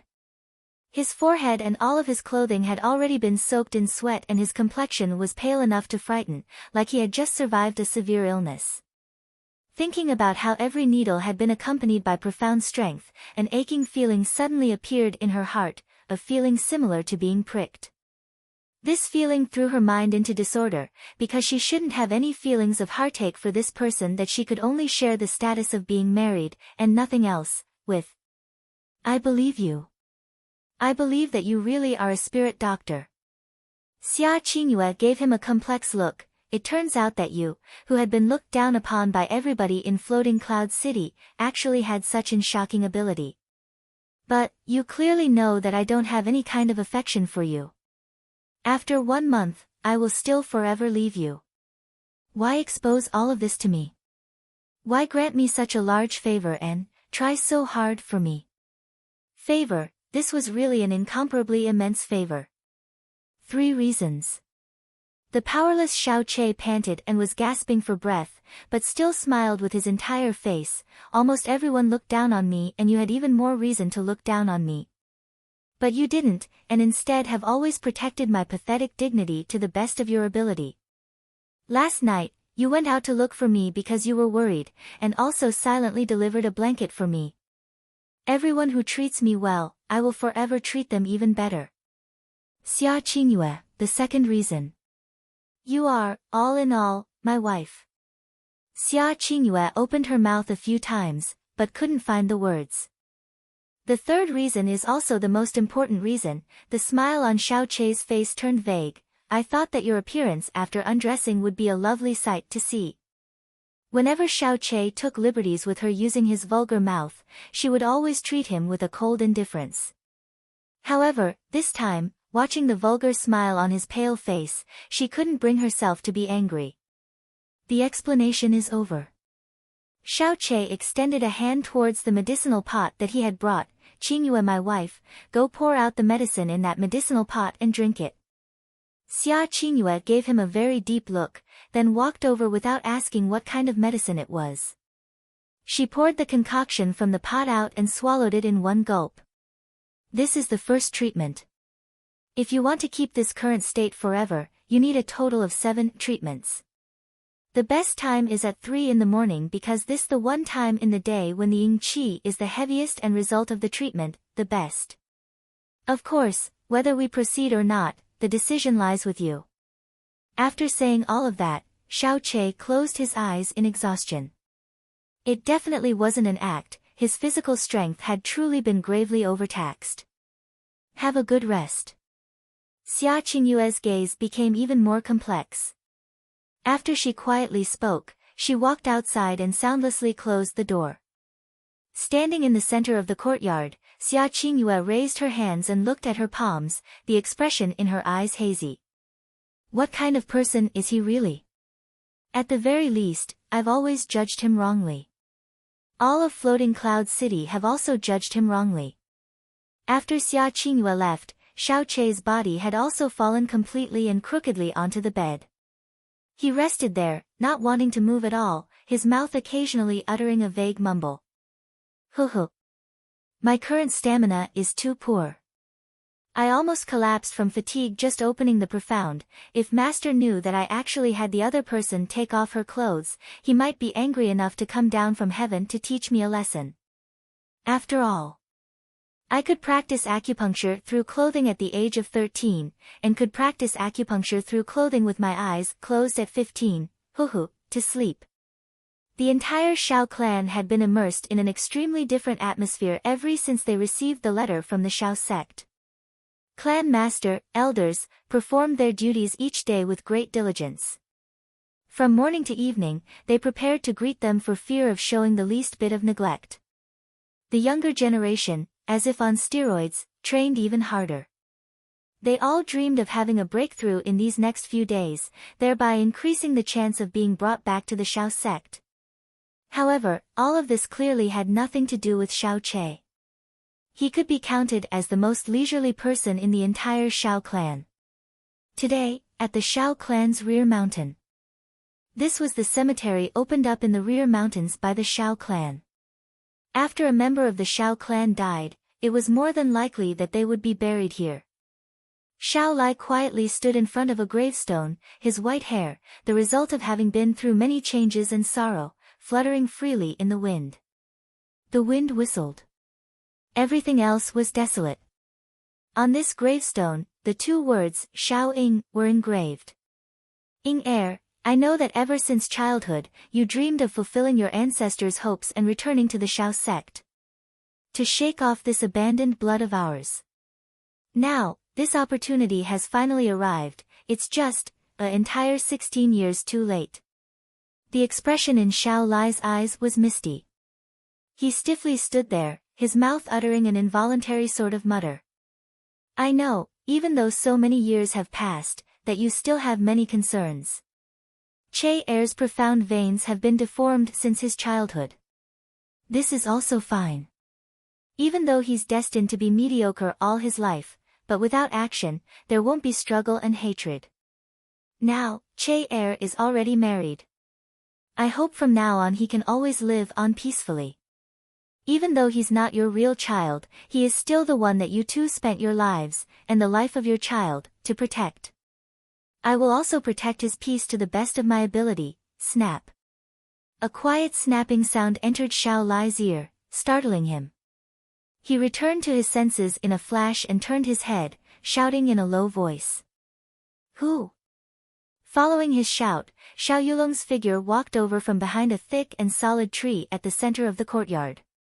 He looked at Shao Lai distractedly, walked forward a few steps and assumed the proper etiquette of a junior. Yulong greets fifth elder. I did not think that fifth elder would even be here. Did Yulong disturb fifth elder? Shao Lai's eyes revealed his turmoil. His heart was just then filled with sorrow and he was despondent for a time. It was unexpected that he didn't discover someone approach this place. He also didn't know if this Xiao Yulong had heard his monologue just now. He furrowed his brows and asked, Yulong, what are you doing here? Xiao Yulong promptly responded, Shao sect's emissaries will arrive tomorrow. Father believes that this is a large event that will change the Shao clan's fate, and believed that he should inform his grandfather. So he had me come. To accidentally disturb the fifth elder, Yulong made a mistake. Then did you hear what I just said? Shao Lai's voice became cold and stiff all at once. An imposing aura abruptly pushed against Xiao Yulong. The strength of someone at the peak of the spirit profound realm was more than what Xiao Yulong could withstand with his current ability. As his complexion paled, he immediately shook his head. Yulong also just arrived. If fifth elder hadn't just then spoke, I wouldn't have discovered fifth elder. I definitely didn't hear fifth elder say anything. If fifth elder does not wish to be disturbed, Yulong will immediately leave. Shao Lai couldn't spot any gaps in Xiao Yulong's expression. His thoughts relaxed a bit and his aura retracted. His expression also eased. Forget it, it's nothing. The Shao sect emissary will arrive tomorrow. You are the most likely to be selected. When that time comes, you will be reviving our blood's greatest wish. Fifth elder's words are heavy. Yulong doesn't deserve them, Xiao Yulong humbly said. Xiao Lai nodded towards him and turned around to leave this place. After he left, Xiao Yulong's expression gradually changed subtle. He rubbed his chin with his right hand and muttered with a frown, "Don't tell me, if this is true, this would be really interesting." Chapter 21, Sharing the same bed habit was a frightening thing. It could inconspicuously and quietly tamper with a person's heart. During the marriage ceremony, Xiao Che wanted to lend an arm to Xia Qingyue and had his arm mercilessly frozen by her. The first time he called her wife, it almost sent her into a rage. The first time he led her by the hand, Xiao Che could feel the ice-cold killing intent coming from her. However, during these few days, the "Qingyue my wife" call coming from Xiao Che's mouth became more and more smooth. No matter what she thought in her heart, she appeared on the surface to have wholly come to accept this form of address. Even undressing in front of him wasn't that awkward anymore, not to mention him leading her by the palm. These few days, Xiao Che without a doubt slept in the corner, but it wasn't that uncomfortable with the thick blanket spread on the floor. Whenever 3 in the morning came about, he would wake up by himself and use the silver needles to give her treatment. These few days, she also became more and more aware of how much her physique had astonishingly changed. The lighting was dim, but Xia Qingyue's back was like jade, her skin brighter than snow. Xiao Che held the silver needles in his hand as his fingers fluttered. Before long, he was covered in sweat.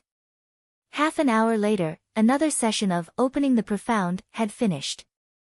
Xiao Che removed all of the silver needles, a long sigh of relief escaping from his mouth.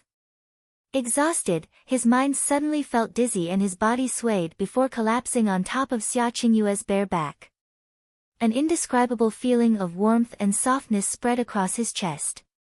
Xia Qingyue abruptly opened her eyes, a look of anger passing through them. She was just about to use strength push Xiao Che far away when she felt that his current breathing was unexpectedly, incomparably weak, weaker by several factors than any time before. Xia Qingyue withdrew her profound strength and used only a small bit of power to push aside Xiao Che. She then dressed in a flash before extending a hand to support Xiao Che's body. Looking at him, she asked, "What's wrong?" Xiao Che's complexion was so pale that not even a trace of blood could be seen. His eyes were half open as if he had lost the strength to open them completely. He nodded slightly, then weakly said, "It's nothing. I had just overused my strength and energy a bit. Let me rest a little and I'll be fine." Xia Qingyue's eyes wavered, a feeling of an ache that she shouldn't have once again appearing in her heart. After the first acupuncture treatment, his entire body had lost strength. Every time it happened, he was able to recover relatively easily. However, these last few days, he had to perform acupuncture on her every day. Every needle required the limit of his profound qi. His body was originally weak. To be continuously weakened like this, how could he afford that? It was possible for this to cause his body irreparable harm. "You don't need to put in so much effort for me," Xia Qingyue said with a complex look in her eyes. Xiao Che grinned as he laughed, "No, you're worth it, because you are my official wife." Xia Qingyue, Xiao Che closed his eyes and slowly gathered his strength. Using a very quiet voice, he said, "Even though you married me to repay a debt of gratitude, you never considered me your husband. But there's no way for me to act like you're not my wife aside from divorcing you. Treating his woman well is also the most basic responsibility and most important honor for a man." After saying this, Xiao Che's chest started to feel warm. "I say. Even I was touched by those words. I don't believe that you with your womanly heart felt nothing." For a long time, he didn't hear any Xia Qingyue say anything. He opened his eyes, lightly took a few breaths, and then said with a pitiful expression, "Qingyue my wife, I might not be able to walk very well. Can you help me over there?" His eyes looked towards that corner, the place where he slept. Xia Qingyue gave the blanket covering the ground a look, the aching feeling in her heart that she shouldn't have intensifying a sliver. She shook her head, her body turning to the bedside. You sleep on the bed, I'll sleep there. Upon hearing this talk, Xiao Che was suddenly alarmed. Borrowing strength from who knows where, he quickly reached out and grabbed Xia Qingyue's arm. Out of the question. That's definitely out of the question. Even though you are stronger than me in every respect. I'm a man, you're a woman. As a man, how could I sleep on the bed and let a woman sleep on the floor? If you want to sleep there, then I'd rather sleep in the courtyard. His voice was urgent, and contained an irrefutable kind of resolution. As he finished speaking, he also struggled to get up, as if he wanted to get off the bed. A complex expression appeared on Xia Qingyue's face. She lightly bit her lip and, after a brief struggle, finally made a decision. She reached out and gave Xiao Che's weak body a light push back, grabbed the crimson blanket, and covered both his and her own body with it. You're not allowed to touch me. Xia Qingyue laid down on the outside half of the bed, her back facing Xiao Che, hiding her current expression from him. Xiao Che silently smiled. He quickly adopted a snug sleeping posture and happily closed his eyes. Rest easy. With your profound strength, even if I wanted to, I still won't be able to do anything to you. Sharing the same bed, only like this can we be considered husband and wife. Xia Qingyue, all right. Qingyue my wife, I'll sleep first. Woo, tomorrow I'll have little aunt make me some ginseng and chicken soup to recuperate. Woo, Xiao Che's voice became more and more quiet. As his voice completely faded, his breathing also became exceptionally steady. He peacefully fell asleep in the midst of his immense exhaustion. Xia Qingyue quietly turned towards him. Seeing Xiao Che's face close at hand, her gaze trembled with a complex expression. Ever since she joined Frozen Cloud Asgard, she had decided to suppress her feelings and desires for a lifetime. Never did she think that there would be a day where she would be sleeping in the same bed as a man. Before marrying Xiao Che, she wouldn't allow even his slightest touch. But now, she was sleeping in the same bed as him. Not only that, there wasn't much unacceptance in her heart. What's wrong with me? Don't tell me it's because I feel guilty towards him. Maybe. Her thoughts agitated, she unwittingly also sank into her dreams. She didn't realize that being able to fall asleep so quickly with a man clearly laying right next to her meant that unconsciously, her heart already did not hold any feelings of wariness or rejection towards Xiao Che. This nap had Xiao Che sleeping until 3 hours after sunrise. When he opened his eyes, Xia Qingyue was already gone from his side. Her figure was also nowhere to be found inside the room. Even though he rested for an entire night, his body was still stressed, and it felt as if he had a grave injury. Xiao Che got up, letting out a heavy sigh and thought out loud, if this continues, there's a chance my body really will break down. I seem to have excessively showed off a bit too much. However, this is the only way to have her willingly look for those 3 things for me. Xiao Che got off the bed and changed his clothing. After taking off his outer garments, he held the pendant hanging around his neck, momentarily dazed. On the first day of his rebirth, the overlapping memories gave rise to an immense suspicion concerning this pendant. That's because in his life on Azure Cloud Continent, he also had a pendant around his neck that was exactly the same as this one. The pendant appeared to be made of silver, and could be opened to reveal a bright and clean mirror on each side. However, that was it. There was nothing else special about it. On Azure Cloud Continent, his master told him that this pendant was around his neck when he picked him up. In addition, the one on his neck now has also been around his neck for as long as he could remember. Grandfather told him that this was something that his father, Xiaoying, got from who knows where. Ever since he was born, it has been around his neck and has also served as a memory of his father. 2 lives, the exact same pendant, what exactly is going on here? After changing his clothes, Xiao Che immediately entered the Sky Poison Pearl. Inside the emerald green world, the scarlet-haired girl was still peacefully floating in a protective posture, showing no signs of waking up. These 2 days, he tried to roundaboutly ask grandfather and Xia Qingyue if there was any place that had red-haired people. The response he always got was, "This is the first time hearing of it." This caused Xiao Che to have an even greater interest and suspicion towards this girl's identity. However, he didn't tell anyone of this girl's existence. Having changed into a set of casual clothing, he gave his body a stretch. Suddenly, an alluring and delicious smell passed in front of Xiao Che's nose, causing him to momentarily salivate. He followed the smell and, upon seeing a pot of soup on the table, rushed over with all speed. As he opened the lid, a gust of steam accompanied by a seductively delicious smell slowly rose up. Ginseng and chicken soup.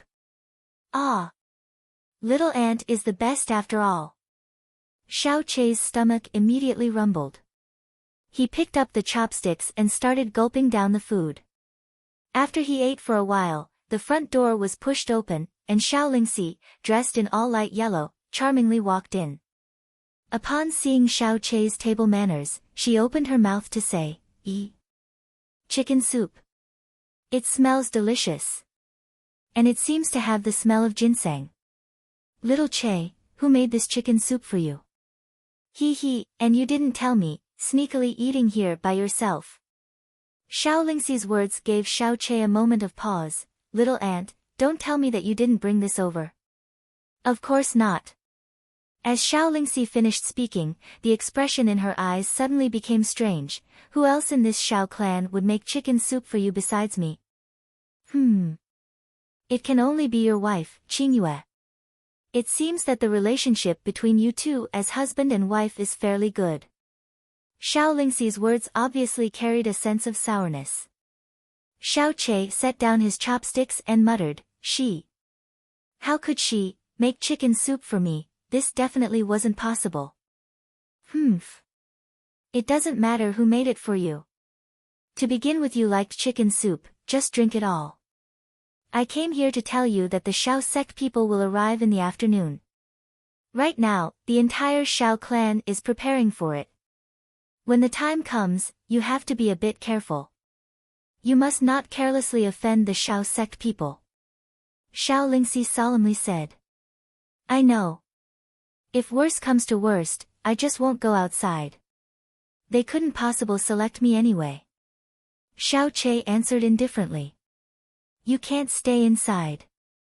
Xiao Lingxi shook her jade-like finger at him, sternly saying, From what the clan master said, the young master from the Xiao sect wants to review everyone in the Xiao clan. Not one can be missing.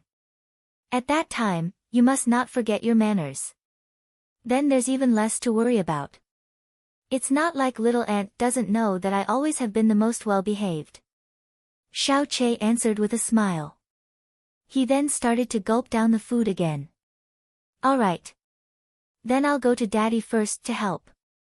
It'd be good if you joined us after you finish eating the chicken soup. Xiao Lingxi turned and left as soon as she finished speaking. Chapter 22, Upheaval, 1. Not long after Xiao Lingxi left, Xie Qingyue returned. Today she had traded her red clothes for a water blue dress embroidered with a phoenix design. In her hair was a sapphire pin, from her ears dangled a pair of pearl earrings, and around her neck hung a sapphire blue pearl necklace. The visible neck skin was lustrously snow white, transparent to the point where it seemed that even the bones underneath could be seen. It radiated light and was an extremely beautiful sight to behold. Xiao Che stared at her with an overwhelmed expression, his eyes intensely lighting up. This kind of uniquely beautiful scene, wasn't it just like a picture of a fairy descending to the mortal realm? Xia Qingyue walked through the door, every step light and graceful as if she were stepping on clouds. Her snow-white face and pale neck were not only beautiful to the extreme, but also exuded a kind of nobility and cold proudness that would bring people to shame.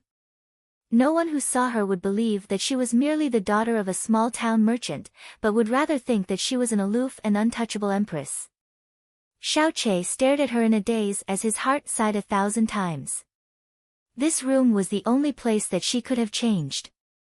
He must have been sleeping soundly and actually missed the beautiful scene of her changing. It was simply unforgivable. Blue clothing suits you even better than red, Xiao Che heartfeltly praised as he watched her, delighted beyond compare. Xia Qingyue was not moved in the least by his admiration. Seeing the empty soup pot on the table, she walked over and picked it up, preparing to go outside. "Did you make that chicken soup?" Xiao Che asked out loud. "Did it taste bad?" Xia Qingyue asked in an ice-cold manner, her back facing him. However, within the depth of her eyes was a subtle emotion that even she, herself, did not understand. "It was really good. That was when I knew that you're exceptional even when it comes to making soup," Xiao Che said with a smile. He stood up and stretched, then said earnestly, "In order to repay my wife Qingyue's chicken soup, tonight on the bed, I'll put in even more energy." Xia Qingyue had already become accustomed to his occasional flirting. She said expressionlessly, "The Shao sect people will arrive this afternoon. The leader is the youngest son of the Shao sect's master, called Shao Kuangyun. I heard masters say that this Shao Kuangyun's profound strength cultivation can only be considered average among the younger generation of the Shao sect, and his reputation abroad is extremely poor. However, he is excessively spoiled because he's the youngest son. There's no one in Floating Cloud City that dares to provoke him. It's best to try to avoid meeting him face to face." Shao Kuangyun. "All right, I understand. Thank you for warning me, Qingyue my wife," Xiao Che said, beaming. Today was the day of arrival for the people from the Shao sect. News of the Shao sect's arrival not only affected the Shao clan, but had also immensely affected all of Floating Cloud City. Floating Cloud City was situated at the bottom of Blue Wind Empire in every respect. On the other hand, the Shao sect was situated at the very summit of the Blue Wind Empire. The number of levels between the two were innumerable. People from the Shao sect, and also the youngest son of the Shao sect's master coming here in person was no different than the emperor visiting the lowest rural family. All of Floating Cloud City had been enveloped in a kind of nervous atmosphere. Some people faintly looked forward to it, hoping to use any kind of method to establish even the tiniest bit of connection with the Shao sect. Even more people were alarmed in their hearts. Upon finding out that this afternoon is when they would arrive, they all locked themselves inside for fear of accidentally offending the other party. If the Shao sect's people wanted to kill them, it wouldn't be much different from stepping on an ant. For them, laws were just a joke. The Shao clan's main courtyard had been put in neat and tidy order, with not a speck of dust to be found anywhere. As early as 2 days ago, the Shao clan's largest and most luxurious courtyard that Shao Yunhai had always lived in had again been swept and decorated. Even the bed sheets, blankets and furniture had all been replaced. In addition, Shao Yunhai had moved himself to the smaller courtyard next door. Even the next few days' worth of food had been personally arranged by him. Although he was weary to death, his heart stayed incomparably exuberant. That's because he was 100% confident that his son Shao Yulong would be the one selected by the Shao sect this time. At that time, his son would soar into the sky. And he, himself, would become someone that no one would dare provoke in Floating Cloud City. No. Rather, within a radius of 100 li. TL, li equals 5 km, starting from 10 in the morning, Shao Yunhai had personally led all of the elders to wait at the clan entrance, ready to greet the guests. They waited all the way until noon, then, until the afternoon. It wasn't until 5 in the afternoon when a Shao clan disciple ran back shouting from a distance, "Clan master! They've arrived. Shao sect's people have arrived." That loftiness, it's definitely the Shao sect. Everyone's body shook. Shao Yunhai took a quick step out, bellowing in a low voice, "Quick! Immediately notify everyone to make ready. I definitely won't forgive anyone who messes up and offends the noble guests. Fellow elders, follow me out to meet them at once." Shao Yunhai madly rushed out. Only after forging straight ahead for more than a li did he finally see 4 people unhurriedly walking in their direction. Of the 4 of them, in the lead was a young man that looked to be about 20 years old with luxurious clothing, a normal build, and mediocre features. His white face contained a trace of sallowness, his appearance that of an excessive hedonist. As far as looks went, he wouldn't stand out in the midst of a crowd. However, even such an ordinary face was full of wild arrogance and haughtiness. His hands were behind his back as he walked, his eyes looking upwards, not even glancing at the occasional passerby, as if even a look would dirty his eyes. Following behind him was an elder in black clothing, his features calm like water. Even further back were two similarly black-clothed youths. An silver eagle pattern was embroidered onto each of their shoulders. Xiao Yunhai took a deep breath and then quickly walked up to welcome them. He cupped his fist in greeting, his body leant forward, and carefully and respectfully asked, "Excuse me, are you for the noble guests from the Xiao sect?" The young man in front stopped, glanced at them lazily, then said with half-closed eyes, "That's right, this noble one is the Xiao sect's Xiao Kuangyun." Xiao Yunhai's attitude immediately became even more respectful. He reverently said, "It turned out to be 4 noble guests, that's great. We have been looking forward to your arrival for a long time. Your humble servant is Floating Cloud City's Xiao clan's current clan master. The 5 behind me are the Xiao clan's 5 esteemed elders. For 4 noble guests to come out all this way for our Xiao clan, we are extremely grateful and humbled. There's no need to continue with the nonsense." Xiao Kuangyun's gaze flickered across all 5 elders. He then lazily shook his arms out, "Lead the way." "Yes, yes. Please follow me." Xiao Yunhai promptly nodded and then turned his body to personally lead the way back to Xiao clan. "I'm afraid I don't recognize this senior, Xiao Mozhan." The black-clothed elder replied indifferently. His face was without emotion, much like that of a corpse. Xiao Yunhai didn't dare to speak any further, his heart full of apprehension. He could make out Xiao Kuangyun's level of profound strength cultivation, but couldn't sense even a sliver of profound strength from this Xiao Mozhan's body. This could be because this Xiao Mozhan hadn't cultivated, which was clearly not possible. Either that, or his profound strength cultivation surpassed his ability to detect it by far. By the time they returned to the Xiao clan, a large group of people were already standing at the entrance. Upon seeing the respectful attitude of Xiao Yunhai in the front, their hearts thumped. Their eyes all fell upon that haughty young man, and then they all tripped over one another to welcome them. "May I ask if this is the young master from the Xiao sect?" A heavy-set, middle-aged man at the very front asked respectfully. "Who are you?" Xiao Kuangyun slanted his half-open eyes to look at him. I am the governor of Floating Cloud City.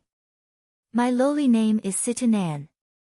When I heard that the noble guests from the Xiao sect were arrival, I came to greet you." Situ Nan's voice started to tremble and cold sweat ran across his forehead. As Floating Cloud City's governor, he had seen many important figures, but none of the important figures that he had seen amounted to anything in front of this young master of the Xiao sect. The arrogant young man in front of him was only mediocre in terms of appearance, but just a word from him would spell his death. "This humble servant is Yuan Ba.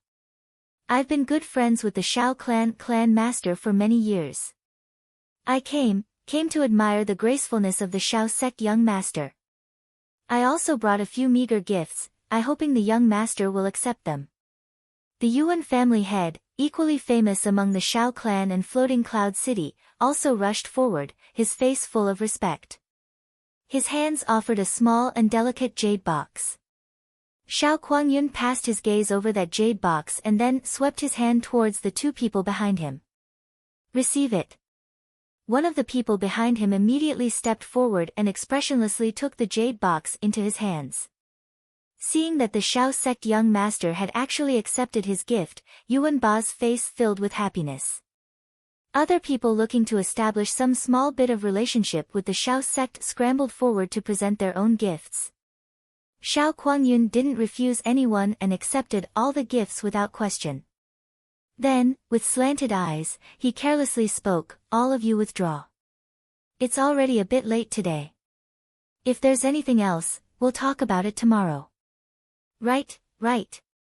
Young Master Xiao traveled over land and water to come here. He must be exhausted.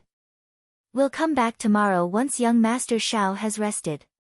Governor Situ said as he nodded his head. Only then did the crowd disperse. Xiao Yunhai and the 5 elders respectfully introduced Xiao Kuangyun to the Xiao clan. Xiao Yunhai said to them, "The 4 noble guests from the Xiao sect have traveled at this way and must be exhausted. Would you like to have short rest first? An elegant residence has already been prepared." "There's no need, my body isn't that weak." Xiao Kuangyun swept his gaze across the Xiao clan as the corners of his mouth stretched, exposing a hard-to-hide disdain. He then unenthusiastically said, "If it weren't for Elder Xiao Zhang's death, I wouldn't even have known there was this kind of place. I heard that the ancestor of this place was a piece of trash that our Xiao sect had expelled. However, no matter how trashy, it's still someone from the Xiao sect. Even if he's a piece of trash that the Xiao sect didn't want, he was still able to become a lord in this kind of place. To be able to grow like this over these many years, it's still not bad." "Yes, yes. Thank you for the compliment, young Master Xiao." Faced with Xiao Kuangyun's naked contempt and disdain, Xiao Yunhai still nodded his head to express his thanks. How could he dare retort even a bit? The dead are important. The reason I personally came here is also to fulfill Elder Xiao Zhang's final wish. We clearly stated our purpose to you in our letter. Tomorrow morning, have everyone in your clan assemble in this courtyard. Not one of them must be missing. I will personally select one to take with us back to the Xiao sect." After saying this last sentence, Xiao Kuangyun held his head high as if he were announcing heaven's fortunate edict. Chapter 23, Upheaval, 2, Yes. Tomorrow morning, everyone in the Xiao clan will gather here. I promise not one will be missing. Xiao Yunhai promptly pledged. Great. Our time is really precious, we only have tomorrow. I don't want there to be any unexpected issues. Xiao Kuangyun indifferently said, then tilted his head, "You are all the esteemed Elder Xiao Zhang's descendants, it's only right to bring this gift. Xiao Ba, deliver the gift." The one called Xiao Ba stepped forward and expressionlessly placed a wooden box in front of Xiao Yunhai. Xiao Yunhai's hands trembled as he received it with a terrified expression on his face. "I thank the Xiao sect for its gift. I'm very grateful. The thing inside is called Profound Opening Powder. It can clear a profound vein, letting a person cultivate much faster for a certain period of time. It also has a very good restorative effect on profound veins that have been damaged for any reason. Even among our Xiao sect, this is considered a very effective medicine." The implication was that, since it was an effective medicine to the Xiao sect, then to them, it would be considered a first-rate magical elixir. It also has a very good restorative effect on profound veins that were damaged for any reason. This sentence caused the expression of the up-to-now taciturn and silent Xiao Lai to suddenly spasm. His eyes leaked a strange light, but then he immediately sighed inwardly as his expression dimmed. Xiao Yunhai carefully put the wooden box aside, and then said with a face full of gratitude, "Since it is the Xiao sect's medicine, then its effects must be beyond my imagination. I don't know how our Xiao clan will be able to repay young Master Xiao's great favor. Since young Master Xiao doesn't need to rest, how about I have a few people take you gentlemen for a tour around our Xiao clan or floating cloud city? Even though this is a small town, we have a few places that may brighten your eyes." Seeing that Xiao Kuangyun didn't shake his head, Xiao Yunhai immediately reached out and dragged Xiao Yulong over. "This is my son, Xiao Yulong. His age is similar to young Master Xiao. Why not have him take everyone out for a stroll?" Xiao Yunhai's intention was very clear. He wanted to, as much as possible, have Xiao Yulong be the first to mingle and get familiar with Xiao Kuangyun. That way, the chances of him being taken back to the Xiao sect would further increase. If he could make a good impression on Xiao Kuangyun, then it was possible that he may earn Xiao Kuangyun's protection once in the Xiao sect, thereby rapidly rising in position. This lowly servant is Xiao Yulong. To be able to witness the elegance of the noble guests from the Xiao sect surely is the fortune of a lifetime. Xiao Yulong stepped forward, his face humble and modest. Xiao Kuangyun gave Xiao Yulong a look over and indifferently said, "Fine, then take us for a stroll. I've stayed at the popular places for a long time, it's not bad to get a look at the remote areas. The rest of you can disperse. I don't like being followed by too many people. I will find you when I need you." "Yes, yes." Xiao Yunhai replied as he promptly nodded, "If you gentlemen need anything, then please immediately tell anyone here. Yulong, please take good care of these honored guests." "Yes, father." Xiao Yunhai and the 5 elders left respectfully. The people from the Xiao sect arrived later than expected, so naturally the official business will be delayed to tomorrow. Xiao Yulong stood to the side of Xiao Kuangyun and bowed, showing a relatively humble attitude. His face revealed a smile. "Young Master Xiao, even though this floating cloud city is small, but it has everything you'd expect it to have. I don't know if young Master Xiao wants to first experience the beautiful scenery, fine delicacies, or the beautiful women." Seeing the vague smile on Xiao Yulong's face, Xiao Kuangyun's eyes brightened, his face also revealing a trace of a lewd smile. "As men, what do you say we should first experience?" How could Xiao Yulong not know what kind of person he was from his sallow face? He immediately gave a heh kind of laugh and said, "You can tell young Master Xiao is a true man from a glance. As a true man, obviously we should first experience the things that a true man enjoys. Even though our floating cloud city is a small town, our city's heavenly fragrant house is known far and wide. More than a few people travel hundreds of li because of its reputation. Let us first take a turn there. You, boy, are pretty sensible." Xiao Kuangyun, his lips curling, looked into Xiao Yulong's eyes for a moment. "Let's go." Xiao Yulong's footsteps were swift as he walked ahead to lead the way. When they were just about to leave, the silhouette of a beautiful girl appeared in Xiao Kuangyun's line of sight. The girl's figure was wonderfully moving and delicate to the extreme.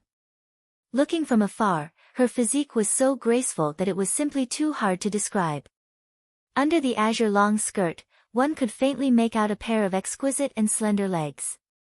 Her dress floated in the wake of her slow walk and her jewelry occasionally twinkled on her delicate, womanly figure. The perfect arcs of her waist, breasts, and buttocks were indescribably lovely. She radiated an incomparable, soul-shaking charm and had a kind of proud appearance and attitude that transcended this world.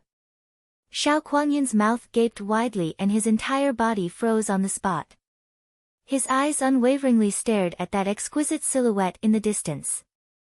Inwardly panicking, he almost believed that he was seeing a river nymph from the legends. As if noticing his stare, the girl angled her face towards him, gave him a cold look, then turned her head and walked into the courtyard. Even her complexion, from the glimpse that Xiao Kuangyun got when she turned her head to glance at him, caused his body to shake, as if all the bones in his body had turned soft and melted. He still hadn't returned to his senses even long after Xia Qingyue had left his sight. Upon Xia Qingyue's sudden and inopportune appearance, Xiao Yulong's heart gave off a thump sound as he prayed that she wouldn't be spotted by Xiao Kuangyun. But unfortunately, Xiao Kuangyun saw her and had also shown the same reaction that the majority of men had the first time they saw Xia Qingyue's true face. No, the reaction was even more exaggerated. Xiao Yulong's heart began to immediately twitch. In this small floating cloud city, how could any woman that Xiao Kuangyun had set his eyes on escape? And once Xiao Kuangyun had set his eyes on her, it also meant that he wouldn't be able to obtain Xia Qingyue in this lifetime. However, he immediately clenched his teeth lightly and, standing next to Xiao Kuangyun, waved his hand in front of his face. He quietly whispered, "Young Master Xiao." "That girl, who is that girl? Who is she?" Xiao Kuangyun's expression was in turmoil and even his voice was trembling in excitement. This world, actually had a woman this beautiful. All of my wives and concubines, all of the women I've played around with, added together wouldn't be a match for her. A fairy, she's simply a fairy. Xiao Kuangyun had been moved to such a state of excitement that he had become incoherent. The light in his eyes was hot almost to the point of combustion. Xiao Yulong changed to well-intentioned attitude and said with a face of smiles, "She's called Xia Qingyue and is our floating cloud city's most beautiful woman. She truly is a fairy-like person. Xia Qingyue. Xia. Then she isn't a member of the Shao clan? Right. Xiao Yulong nodded his head as his eyes narrowed. He clearly stated, she isn't a member of our Shao clan, but is rather the daughter of the richest merchant in our floating cloud city. She only married into our Shao clan 3 days ago, marrying the grandson of the 5th elder, Shao Che. What? She's married?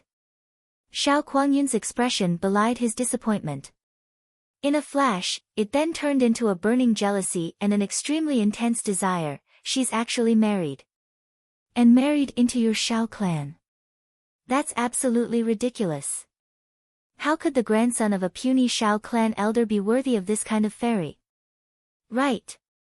Young Master Zhao's words are too true.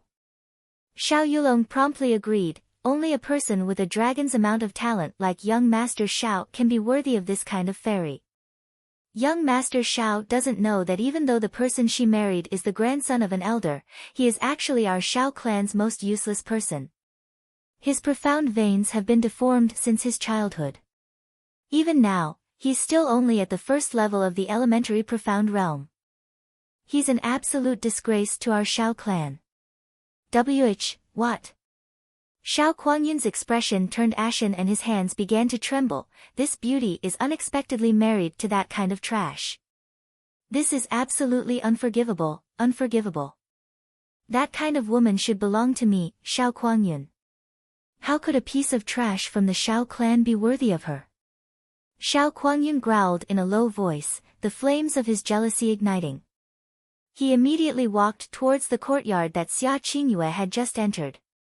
He had walked only 2 steps when a forceful and dignified voice sounded from behind him, "Young master. The sect master appointing you to come out here is also a kind of learning experience. The sect master specifically warned you that you mustn't do anything that will lower the reputation of the sect. Especially snatching away someone else's wife." Xiao Kuangyun stopped moving, his entire face full of lust and disagreement. However, he still obediently stopped moving. Xiao Yulong glanced at that elder called Xiao Mozhan in bewilderment. It seems that he came here not only to accompany and protect Xiao Kuangyun, but was also his overseer. Just one sentence was enough to scare Xiao Kuangyun into inaction. Furthermore, from his words, it was evident that this Xiao Kuangyun had already snatched other people's wives quite a few times before. Xiao Yulong's gaze wavered. He quickly walked next to Xiao Kuangyun and said in a low voice, "Young Master Xiao. If you have set your eyes on that Xia Qingyue, you may not have to use force to take her. There are many methods to do this." Methods? What methods? Xiao Kuangyun turned his head and stared at him with his burning gaze. Xiao Yulong immediately leaned towards his ear and quickly whispered into it. After he finished talking, Xiao Kuangyun's eyes immediately lit up. The corner of his mouth also revealed the trace of an impatient, lewd smile. "This is something that I just learned. I haven't told anyone else. I didn't think that it would happen to be able to help young Master Xiao. It truly can't get any better." Seeing Xiao Kuangyun's lewd smile, Xiao Yulong's heart was filled with loathing, but his face still obediently held a smile. "Very good. Extremely good." Xiao Kuangyun slowly nodded his head. It seems like young Master Xiao has a similar taste in beautiful women. Actually, within our Shao clan, there are more beauties than just Xia Qingyue, Xiao Yulong said in a low voice. 5th elder Xiao Lai has a daughter who just turned 15 this year, but is already an outstanding beauty. She isn't worse than Xia Qingyue by much. I don't know if young Master Xiao has any interest. 15-year-old, and is almost as beautiful as that fairy from just then? Xiao Kuangyun's eyes fiercely widened, revealing a wolf-like glint. Upon seeing the look in his eyes, Xiao Yulong knew what he should do next. He once again leaned towards Xiao Kuangyun and said in a low voice, "If young Master Xiao is interested, then this is even easier. The method is really simple, we just have to." Xiao Yulong leaned close to Xiao Kuangyun's ear and again whispered into it. "Ha ha ha. Ha ha ha." Xiao Kuangyun started to laugh wildly as the obscene look in his eyes intensified. When I return, I should really thank my father for letting me meet two stunning beauties. I really didn't come here to this faraway place in vain. His gaze turned towards Xiao Yulong. He then slowly nodded his head. You're called Xiao Yulong, right? Yes, yes. This lowly one is Xiao Yulong. Xiao Yulong showed excitement on his face. For Xiao Kuangyun to remember his name was his greatest honor. You are pretty good, not bad at all. If these two things are taken care of successfully, then after we return to the Xiao sect, you should just stick to my side. Xiao Kuangyun said with narrowed eyes. Ah! Xiao Yulong's entire body shook. He was moved to where his eyes were opened widely. After he recovered, he knelt in front of Xiao Kuangyun with a put-ong sound and heavily kowtowed. Yulong thanks young Master Xiao for his large kindness. If it's possible to stay by young Master Xiao's side, then Yulong will definitely loyally, with all my heart take care of young Master Xiao. This result caused Xiao Yulong's heart to wildly throb in pleasant surprise. To be able to enter the Xiao sect is already a delight equivalent to reaching heaven in one step. Yet to be able to follow the son of the sect master is an entirely different thing. It's something that Xiao Yulong would have never dared to imagine before. Chapter 24, Upheaval, 3. Xiao Lai originally had great expectations for the people from the Xiao sect. The son of the Xiao sect's master presumably should be like a celestial dragon god. However, at first sight, he was instead greatly disappointed. He didn't see the aura, grace, self-restraint, and appropriate loftiness that the direct disciples of a great sect should have. Rather, he only saw condescending arrogance and a tyrannical look in his eyes that left an uneasy feeling. It was just like that of a pampered and spoiled playboy that had grown up among sycophants. But upon thinking carefully, he was also relieved. After all, the Xiao sect couldn't possibly care about this small Xiao clan. How could they send some great person over? The status of the son of the sect master was also merely to express a superficial respect to the dead Xiao Zheng.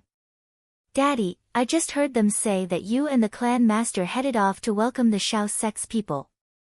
How come you're back so soon? Xiao Lingxi had just happened to stop by to deliver food to Xiao Lai. With a face full of curiosity, she asked, have the people from the Xiao sect already arrived? What kind of people are they? Do they have a really frightening aura? Xiao Lingxi's questions reminded him of the elder standing behind Xiao Kuangyun. He nodded. Of course, the people from the Xiao sect are unfathomable. However, Xi'er, you should avoid the Xiao sect's people as much as possible in the few days that they're here. The young man leading them isn't some kind of benevolent person. If you can avoid them, then you should do so. Ah. Xiao Lingxi blinked her eyes in disbelief and then nodded lightly. I know, Daddy. In fact, I was already a little bit afraid of them. After all, they are from the Xiao sect. They must be super powerful. Even if you're curious, you should try to stay away from them. Xiao Lai once again warned. He lightly breathed in and, with a heavy load on his mind, walked into the courtyard. Daddy? Why do you look like you have something on your mind? Did something especially big happen? Xiao Lingxi asked nervously. As a daughter who knew her father well, with just a glance, Xiao Lingxi could see through Xiao Lai's facial expression. Xiao Lai froze for a second, and then shook his head. It's nothing. He paused for a moment as he realized that if he didn't say it out loud, then this clever daughter of his may not feel at ease for the rest of the day. He could only slowly respond. The Xiao sect brought a gift called the Profound Opening Powder. From what that Xiao Kuangyun said, this profound opening powder has a great restorative effect on damaged profound veins. So, it can fix damaged profound veins? Is that true? Xiao Lai hadn't even finished talking, but Xiao Lingxi was already crying out in excitement. All of the sudden, her small hands tightly clenched the edges of her clothing. Fixing Xiao Chei's profound veins had always been her greatest wish. These past few years, she had non-stop diligently searched for every possible method with Xiao Lai. Xiao Lai's words were no different to her than the celestial sound of heaven granting her wish. The effects of the Xiao sect's medicine can't be compared to that of ordinary medicine. It may really be able to provide surprising results. Saying this, Xiao Lai's expression slowly dimmed. However, the profound opening powder's most important use is to accelerate the speed of cultivation for a certain amount of time. Right now, the clan master and the rest of them all consider this profound opening powder as a treasure. To convince them to use the profound opening powder on the body of Che Air, who's considered a good-for-nothing in their eyes. It truly was a slim hope. Xiao Lingxi's expression became sluggish. Xiao Lai's words were like a pail of cold water that extinguished all of her excitement. She bit her lips and resolutely said, "No matter how, we must obtain the profound opening powder. Little Che definitely isn't a good-for-nothing. He's the one that needs the profound opening powder the most.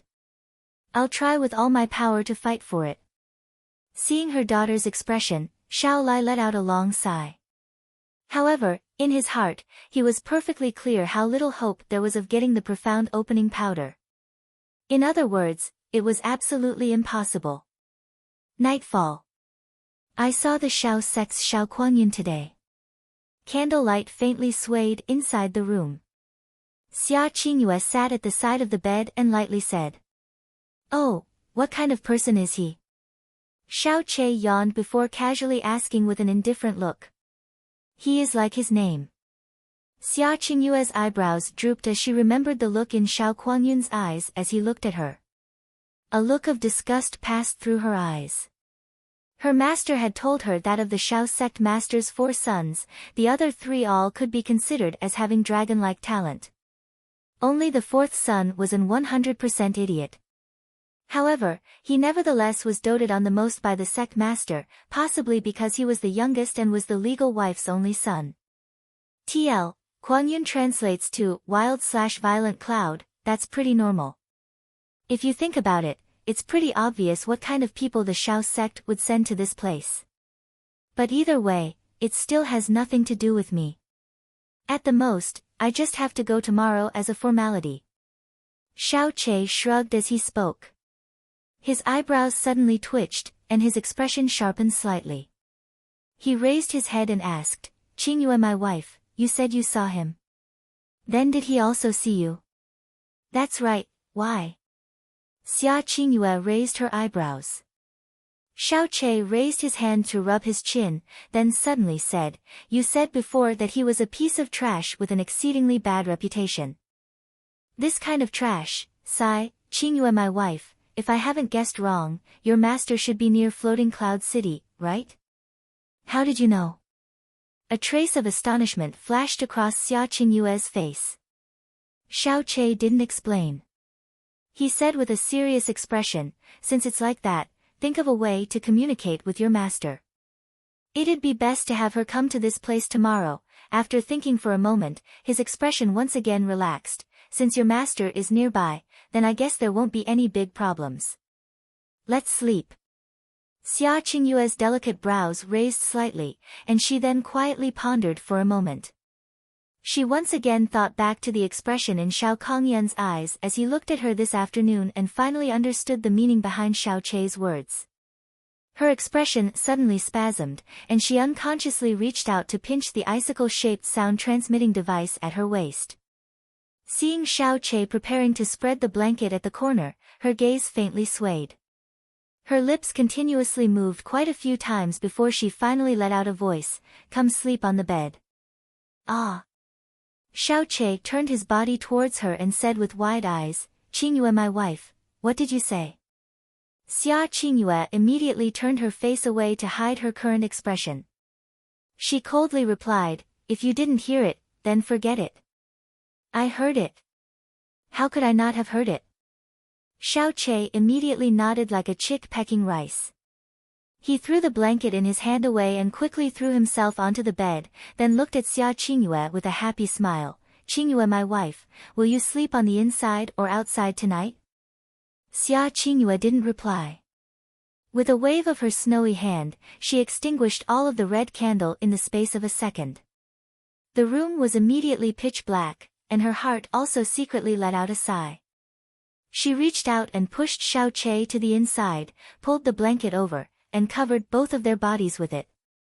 Laying down sideways with her back to Xiao Che, she said in a quiet and cold voice, "You don't need to think about it too much. I'm only doing this to make it more convenient for you to treat my body at 3 in the morning. You're not allowed to do forbidden things. Otherwise I won't ever let you sleep on the bed again. As you wish, my beloved lady wife." Xiao Che elatedly spoke as he gave the blankets a tug and sniffed the remainder of the young lady's fragrance that was still held in it. Now, she was being called wife by Xiao Che several dozen times a day. From the initial sulking up to now, not only did hearing it feel incomparably natural, but also at the same time gave her a kind of indescribable feeling of, I am his wife. This subtle change caused her to be flustered and more so left her at a loss. She closed her eyes and strove to avoid thinking about these things that set her heart into disorder. Not long after, she peacefully fell asleep. It had unwittingly become 3 in the morning. This was the darkest time before dawn, and the entire Shao clan was peaceful. The only sounds that could be heard were the occasional buzzing of insects. In the darkness, from Xiao Lingxi's courtyard came a light creak sound and, following that sound, the securely closed house door slowly opened. A petite shadow slowly snuck out and, after peering at the surroundings for a while, quickly fled outside. The shadow hadn't been able to step outside the courtyard gate when a tall, gray figure suddenly dropped from the sky, landing in front of her. The sound of a girl's cry of alarm rose up, then soon after came a solemn voice, lowered with great effort, "Xier, where are you going this late at night?" "Ah. Daddy." The greatly frightened shadow pulled down the shroud covering her face, revealing a lovely and touching girl's face. It really was Xiao Lingxi. Looking at the Xiao Lai that had suddenly appeared in front of her, her soul shook momentarily. Ah. Xiao Lai let out a long sigh, then said in a low voice, "Xier, you want to go steal the profound opening powder, right?" "I." Xiao Lingxi lowered her head as she faltered. "You are my daughter. How could I not know what you're thinking in your heart?" Xiao Lai once again let out a long sigh and then patted his daughter on her shoulder. "After you left me this afternoon, I thought you had a strange look in your eyes. I felt uneasy, so I came here to stand guard. Sure enough, you had the thought to go steal the profound opening powder. Xier, you really are too willful. Do you know how dangerous this is? That profound opening powder isn't something ordinary. It is a gift from the Shao sect. If your tracks were discovered, then it would be in the Shao sect's jurisdiction. At that time, if those 4 from the Shao sect decide you're guilty, not to mention me, there's no one in this floating cloud city that could save you." Xiao Lingxi lowered her head and bit her lips. I know all of that. But... Little Che is too pitiful. He's clearly a good person, yet is always laughed at by people, looked down by people, and treated as trash by everyone. If he could fix his profound veins, then he won't be ridiculed anymore. He wouldn't fall short of anyone." Xiao Lai opened and closed his mouth, a look of remorse flashing across his face. "I always wondered, why Xiao Che was the one with the deformed profound veins, and not me. This world is really too unfair to him. Daddy, did you know? Whenever I see little Che being laughed at, and that he still tries to adopt an uncaring look and instead come comfort me, my heart is filled with so much unease. If I could fix his profound veins, even if I have to become a thief, even if I receive the penalty of death, I would still be willing to do it 100 times. As she talked, Xiao Lingxi's eyes were already filled with tears. She covered her face with her hands and finally couldn't help but start sobbing. A violent spasm passed across Xiao Lai's face. As he looked at his sobbing daughter, his heart was also grieving. He quietly consoled, "Xier, I know you are wholeheartedly doing this for Che. You doing this, leaving aside the consequences, Xiao Yunhai didn't give that box of profound opening powder to anyone after receiving it. He should be carrying it on his body. With your strength, how could you steal anything from Xiao Yunhai? Listen to me, go back and sleep. Concerning the profound opening powder, I will spare no effort to think of something. Even though I haven't argued about anything these few years, among this Xiao clan, I, on the whole, still have a voice. Obtaining the profound opening powder isn't necessarily a completely hopeless cause. You aren't allowed to do this kind of silly thing in the future. If something really happened to you, who will take care of and protect Che Er afterwards? Xiao Lai's last sentence gently struck Xiao Lingxi's soft heart, leaving her heart with a sudden, lingering fear. That's right. If I didn't succeed, was caught, and received a large punishment, what would happen to little Che? I understand. Xiao Lingxi removed her black clothing and dropped them to the side. She wiped the tears from her face and said with a guilty face, Daddy, I'm sorry. I did a stupid thing and had you worry again. I'll obediently go sleep now and won't do something like this again. Daddy, you should quickly go back and rest. I promise I won't go steal the profound opening powder. Chuckle, it's good as long as you listen. Xiao Lai nodded his head and smiled warmly. But before leaving, he still worriedly picked up black clothing on the ground and took it with him. Chapter 25, Upheaval, 4. Today could be said to be the Xiao clan's busiest day. Early in the morning, the Xiao clan entrance was already densely crowded. All of the influential families of Floating Cloud City could be seen here, and furthermore, they were represented by their heads.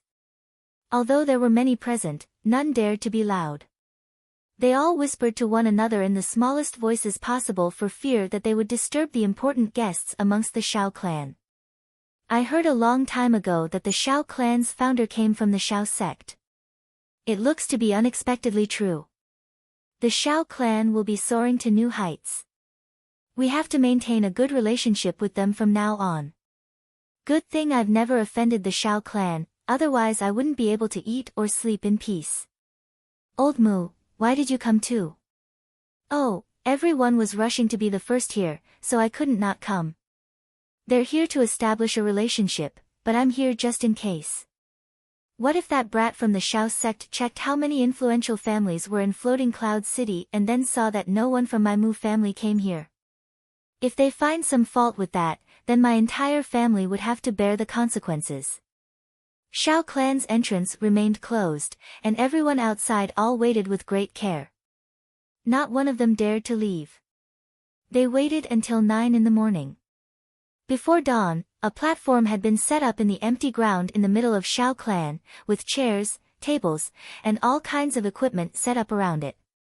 At 8 in the morning, Xiao clan sounded an urgent order for all of its inhabitants to assemble. At once, the Xiao clan's inhabitants gathered together as they immediately rushed to the rendezvous spot. In less than a quarter of an hour, everyone in the Xiao clan, be they young or old, were in their designated positions with not one missing. Today would be the Xiao clan's most significant day. They all clearly knew what was going to happen today, and the vast majority had looks of excitement and anticipation. There were even some with mediocre talent who still wished in their hearts for the chance to be chosen by those from the Xiao sect. Xiao Che was basically the last to arrive. When he walked in leading Xia Qingyue by the hand at a pace that was neither fast nor slow, he instantly became the focus of everyone present. Of course, if it was just him alone, chances were that no one would even want to look at him twice. What was important was the Xia Qingyue at his side. She had an exquisitely graceful posture and a complexion that was alluring enough to conquer not only a city, but the world as well. The people there acted as if they were seeing an incomparably beautiful river fairy slowly walking towards them. This was especially true for the young men, who stood there with glazed eyes and wildly beating hearts. Some even had drool unconsciously streaming down the corners of their mouths. In contrast, Xiao Che at her side. His face was pale, his eyelids drooped, his eyes seemed soulless, and his footsteps lacked strength. He had not even walked a dozen steps and had already yawned 3 times with the appearance of someone who had had excessive sexual intercourse and now yearned for sleep. Huh. Excessive sexual intercourse. As they thought of this and also saw the two of them hand in hand, quite a few people clenched their teeth as they trembled all over. Their eyes radiated a deep dissatisfaction and a flaming jealousy. Upon thinking about this heavenly beauty, a goddess who they yearned for in their dreams being pressed down every day by the piece of waste that they looked down on the most, their stomachs almost split open with anger and jealousy. Xiao Chei's half-asleep and extremely fatigued appearance was not an act, but it obviously couldn't be because of any excessive intercourse. It would be strange if he had energy when he woke up at 3 in the morning for her regular acupuncture treatment, worked himself half to death, and then was again woken this early in the morning. As for their clasped hands, it definitely couldn't have been Xia Qingyue's doing. Rather, when they were walking over, Xiao Chei suddenly grabbed her under the watchful eyes of the crowd. Since Xia Qingyue couldn't impolitely free herself, in addition to the fact that she had gotten used to him holding her by the hand these past few days, she could only let it be. Everything within the Shao clan is excellent, except the fact that we have an unnecessary and unsightly piece of trash. As Xiao Chei walked past a youth, a mocking voice that was loud enough for him to hear came from his side. Xiao Chei raised his eyebrows slightly and saw third elder Xiao Zai's grandson, Xiao Qingji, intently squinting ahead. An undisguisable sneer hung from the corners of his mouth, and on his face was a look of envy that he vigorously tried to hide. He said those words to the person in front of him, but even an idiot knew that he was mocking Xiao Chei. At once, the sound of laughter rose from the surroundings. Each and every young disciple looked at Xiao Chei with a ridiculing expression in their eyes. "Brother Qingji, were you talking to me just now?" Xiao Chei's footsteps paused as he asked Xiao Qingji with a harmless smile on his face. "Oh, Brother Xiao Chei, you misunderstood. I was clearly talking to a piece of trash just now." For Brother Xiao Chei to ask this, does that mean you consider yourself to be a piece of trash? Xiao Qingji turned around and said with a smile.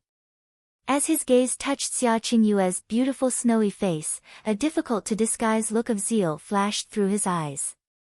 "Oh. So that's how it was." Xiao Chei nodded with sudden understanding.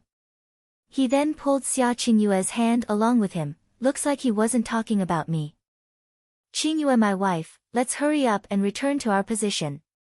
"Tut tut, as I look at a pathetic toad dreaming about eating swan meat, I'd rather be a piece of trash that sleeps holding the swan every night. Qingyue, my wife, what do you think?" "What did you say?" Xiao Qingji suddenly turned around, a dark expression on his face. "Huh?" Xiao Chei paused and looked at him in surprise. "Brother Qingji, what's wrong?" "I was just talking about a toad, so why do you have such a strange reaction? Don't tell me that Qingzi has some special relationship with the toad I was talking about." "You." Xiao Qingji's trembling lips revealed his immense fury, yet he couldn't think of anything else to say. "Qingyue, my wife, we had better go quickly. A toad will bite when it gets anxious. If we were bitten by this thing, wouldn't we be disgusted to death?" As Xiao Chei talked, he pulled Xia Qingyue far away. Xiao Qingji's face muscles spasmed as he almost puked out blood. Qingyue, come over here." In the midst of the crowd, Xiao Chei quickly saw Xiao Lai beckoning to him with Xiao Lingxi by his side. He and Xia Qingyue swiftly walked over.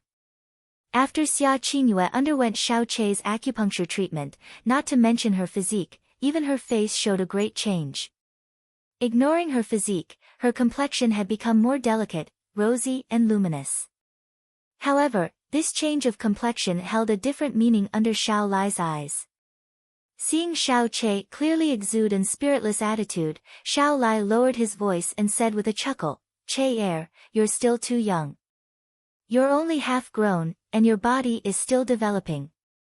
Concerning these matters between men and women, you should control yourself as much as possible, or else it may harm your body." "Ah." Xiao Chei stared at him. After recovering, he could only nod his head in embarrassment. "I understand." In the future, I'll definitely control. He uttered a sound of pain. The small hand held in his suddenly pricked him mercilessly with its nail. Xia Qingyue turned her face away, but one could faintly see a patch of pink slowly spread across her cheeks. She actually blushed. Xiao Che was about to quietly explain himself when he once again grimaced in pain. It was Xiao Lingxi's small hand that had fiercely pinched his left arm. "Little aunt, why did you pinch me?" Xiao Che said as he looked at Xiao Lingxi, a wronged expression on his face. Xiao Lingxi pouted and also faced the other way, ignoring him in a fit of anger. Young Master Xiao has arrived. At this time, a loud and clear shout erupted from the front of the crowd. The crowd immediately quieted as everyone's eyes turned towards the source of the sound, wanting to catch a glimpse of the elegance of the Xiao sect's members. Not long after, a luxuriously dressed young man with a proud demeanor walked over through the crowd. Xiao Mozhan was not more than half a step behind him, and Xiao Yunhai was in front personally leading the way. Both his expression and posture were differential, with not even a hint of disrespect. Under Xiao Yunhai's guidance, Xiao Kuangyun walked up the erected platform and sat on the seat of honor in the middle. He swept his gaze over the Xiao clan members beneath him with a haughty look, like an emperor overlooking his subjects. A moment later, he nodded to Xiao Yunhai to indicate that they may begin. "Is this the big shot from Xiao sect? If we don't talk about anything else, his appearance is still a bit too unsightly. Aren't the genes of the great Xiao sect supposed to be formidable? He shouldn't be adopted, right?" Xiao Che muttered quietly. 100 of him can't compare with little Che. Xiao Lingxi echoed in reply. As soon as she said that, she remembered that she was supposed to be mad at him. She once again quickly let out a humph sound, and turned her face to ignore him. Sheer, don't spout nonsense," Xiao Lai said in a low voice. "Oh." Xiao Che answered, as he stopped talking. "Is everyone from Xiao clan here?" Xiao Kuangyun slowly said with half-open eyes and a bored tone of voice. However, both his eyes were rapidly spinning about searching the crowd for the figure of the fairy he saw yesterday as well as the girl whom Xiao Yulong claimed to on par with that fairy. "It has already been confirmed. Everyone is present, there won't even be one missing," Xiao Yunhai said with a serious look in his face. "Very good." Xiao Kuangyun nodded. His gaze then slanted towards the main entrance. "Who are those people standing outside the door?" Reporting to young Master Xiao, they are all powerful families within Floating Cloud City. They've been gathered here since early this morning, hoping catch a glance of young Master Xiao's elegance. Xiao Yunhai replied as he half rose out of his chair. "Ah, it's like that." Xiao Kuangyun nodded and then said with a wave of his hand, "Since they are guests, we can't let them wait outside like that. Let them come in." Having the people outside of Xiao clan witness today's matter is also a good thing, otherwise others may later say that I was being biased. Xiao Yunhai promptly sucked up to him. Young Master Xiao is truly worthy of being the son of the sect master of the Xiao sect. You're this young and are already this open-minded. It's enough to make me blush with shame. Xiao De, quickly, invite our guests in. The main entrance opened and all the powerful inhabitants of Floating Cloud City orderly walked in, each and every one with a reserved demeanor. All of them brought a heavy gift. Amongst the crowd, Xiao Che also saw Xia Qingyue's father, Xia Hongyi. "Very good, now we can start." Xiao Kuangyun straightened in his chair and finally assumed what could be considered a normal sitting posture as he looked down and lightly spoke. "My name is Xiao Kuangyun and I am from the Xiao sect. Regarding the great name of the Xiao sect, you all should be very clear. In the Blue Wind Empire, there's nothing that my Xiao sect can't resolve. All of you ought to feel honored and proud because even though you are a bit weak, you can still be said to be related to the Xiao sect. The founder of the Xiao clan was the son of one of our Xiao sect's elders. However, although your founder was the son of an elder, he was actually born from a female servant. His status was so low it wasn't worth mentioning, and his profound strength was really too lacking. As a piece of trash, he wasn't fit to remain in the Shao sect. Your founder was thus banished by that elder to this place, and that's how your Shao clan came into existence. Shao Kuangyun's extremely harsh words did not hide his disdain for both the entire Shao clan and their founder. A few Shao clan members scowled upon hearing this, but no one dared to make a fuss.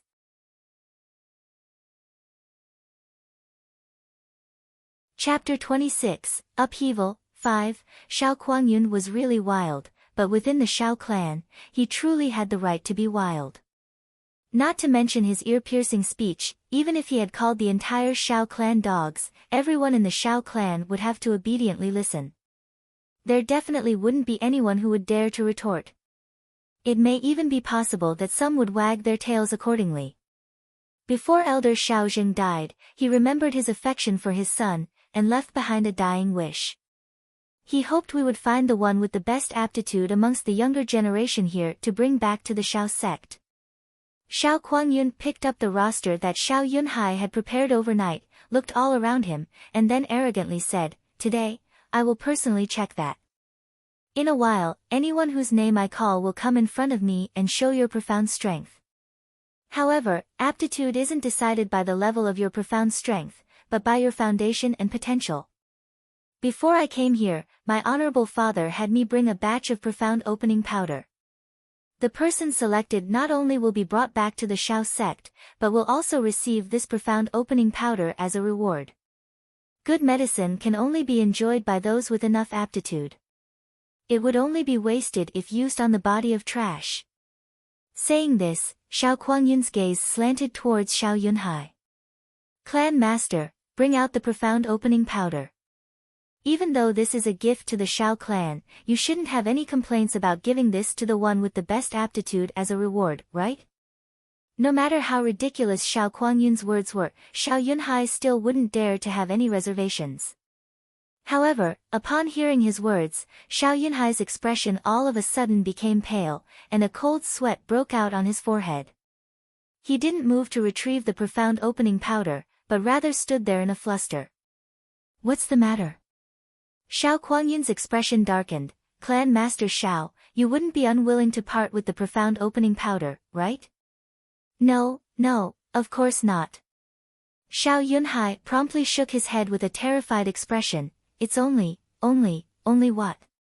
With a put-ong sound, Shao Yunhai immediately knelt on one knee with both hands trembling. He said with a face full of terror, I deserve to die. The profound opening powder that young Master Shao gifted us yesterday, I left it in our Shao clan's infirmary and made it clear to the person there that they must guard it well. But this morning, the person from the infirmary suddenly ran over to tell me that the profound opening powder in the infirmary had unexpectedly disappeared." Hua! The crowd below immediately broke into chaos. To steal the treasure brought by the Shao sect, who could have the nerve? Huh? Xiao Che frowned slightly as a burst of suspicion appeared in his heart. Based on his 10-some years understanding of Shao Yunhai, he would consider him a cautious person.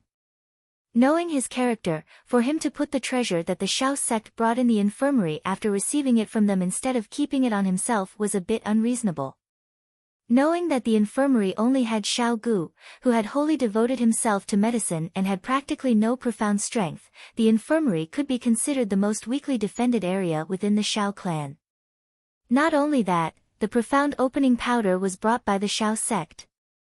Even if someone craved it, at the very least they should have waited until the people from the Shao sect left to act. Why would they unexpectedly pick such a dangerous time? Even if they stole it, would they even have a life to use it afterwards? Shao Lai's entire body shook. He immediately glanced towards Shao Lingxi, only to find that Shao Lingxi also had a face full of astonishment. Noticing Shao Lai's pointed look, Shao Lingxi promptly shook her head forcefully to indicate that she had nothing to do with this. Shao Lai withdrew his gaze and inwardly took a deep sigh of relief. What? Shao Kuangyun violently stood up from his seat as his expression turned incomparably dark, his body radiating a baleful aura. He looked at Xiao Yunhai and said fiercely, "You're saying that there's actually someone who would steal the profound opening powder? Your humble servant couldn't protect it. I request young Master Xiao administer punishment." Xiao Yunhai lowered his head, a look of shame and fear across his entire face. "This is ridiculous." Xiao Kuangyun violently took a breath as his chest heaved. His complexion became more and more dark. He had evidently been extremely angered. Someone actually dared to steal our gift to the Xiao clan. Good. Very good. I've really underestimated this floating cloud city. You all are actually quite bold. Xiao Kuangyun's anger and killing intent had extended to almost the entire Xiao clan. This caused everyone's spines to shiver and their hearts to convulse. They didn't even dare to breathe loudly and, unable to cope with their panic, hung their heads low for fear that Xiao Kuangyun would look at them.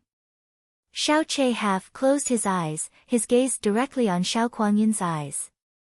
A short while later, he poked Xiao Lai and asked in a small voice, "Grandfather, the clan master didn't defend this Xiao Kuangyun yesterday, right?" Xiao Lai was startled, then shook his head. Xiao Yunhai was always prudent. He shouldn't have gone that far. Then that's strange. Xiao Che rubbed his chin and then said quietly, "This Xiao Kuangyun's anger is clearly fake. If the clan master had offended him, and he had planned to steal it himself and then blame the clan master, then that would make sense. If that's not the case, don't tell me this Xiao Kuangyun is acting out a monkey's show by himself. Watch your mouth." Xiao Lai didn't understand the meaning of his words and so quietly warned him. Xiao Kuangyun's eyes became sinister and his expression darkened to the color of a storm cloud. "Yesterday, when I took out the profound opening powder, there were only members of the Xiao clan around. I don't think that you Xiao clan people would be stupid enough to let the fact that you've obtained a high-grade medicine spread to the ears of outsiders.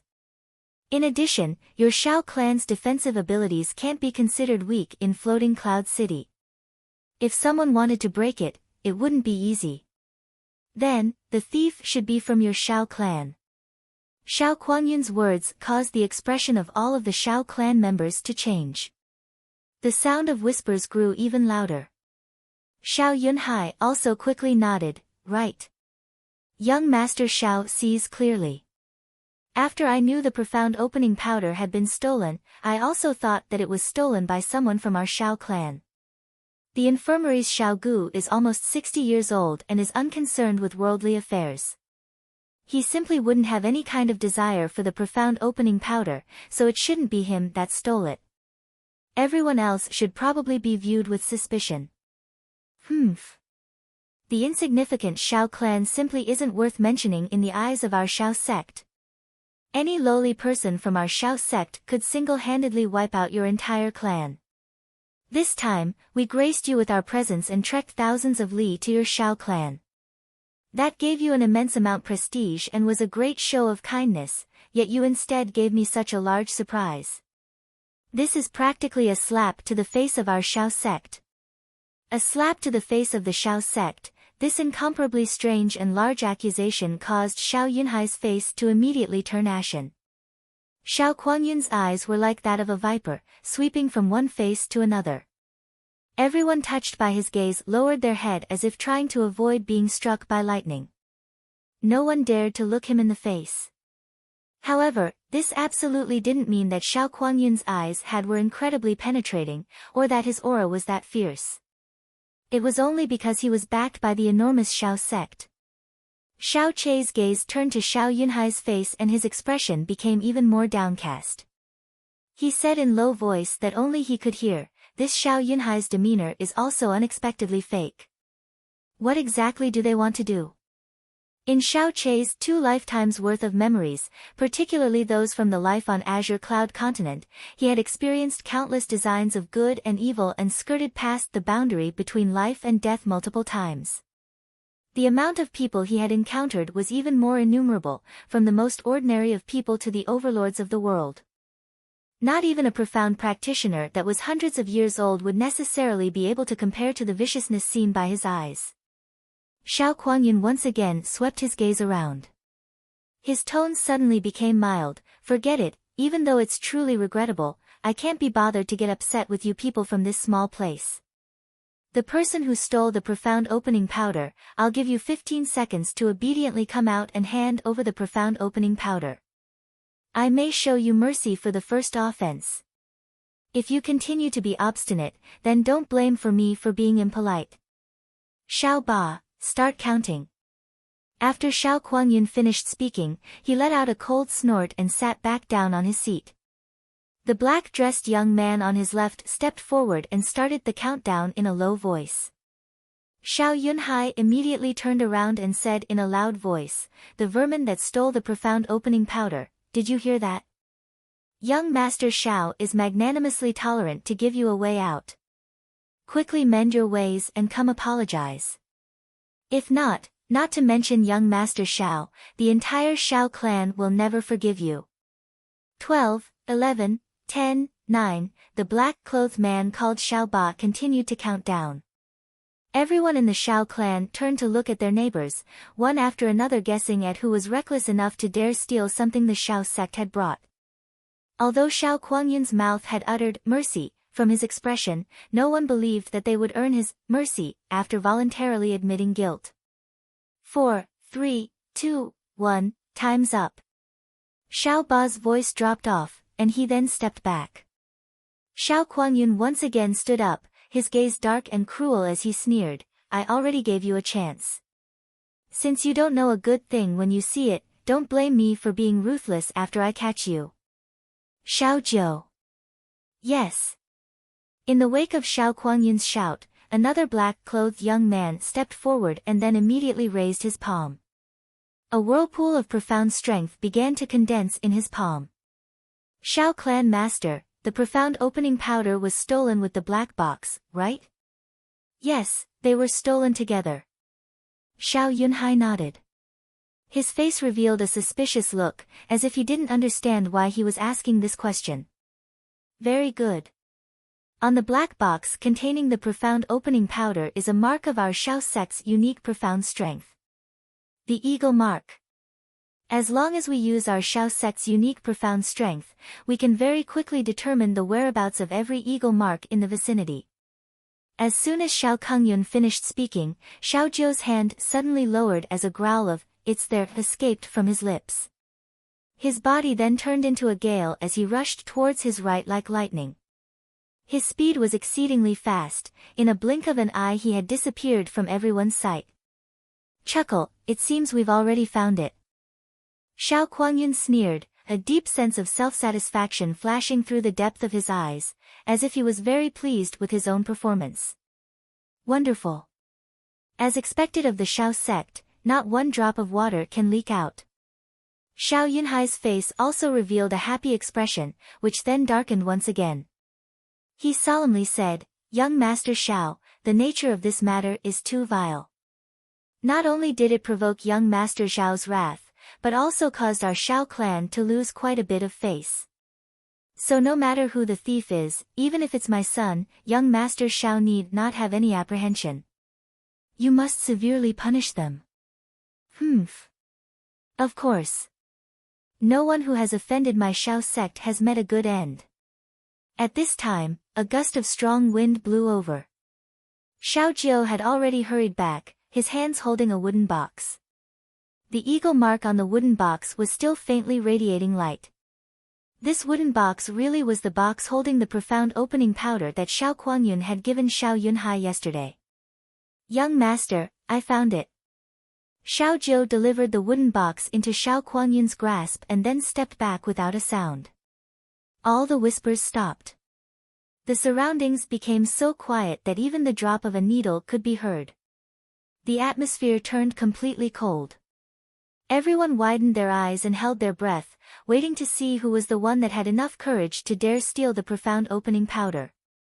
They could all guess how tragic the fate of that person would be. "Xiao Jiu, where did you find this box?" Xiao Kuangyun asked with a sneer. "The 66th courtyard, under the owner's pillow."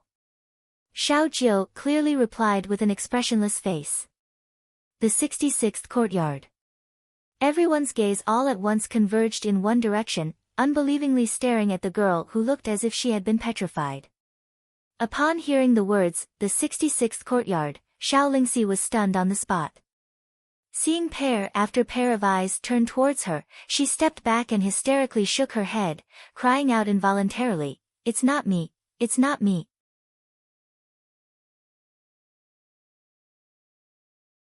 Chapter 27, Upheaval, 6. The 66th courtyard was the courtyard that Xiao Lingxi lived in.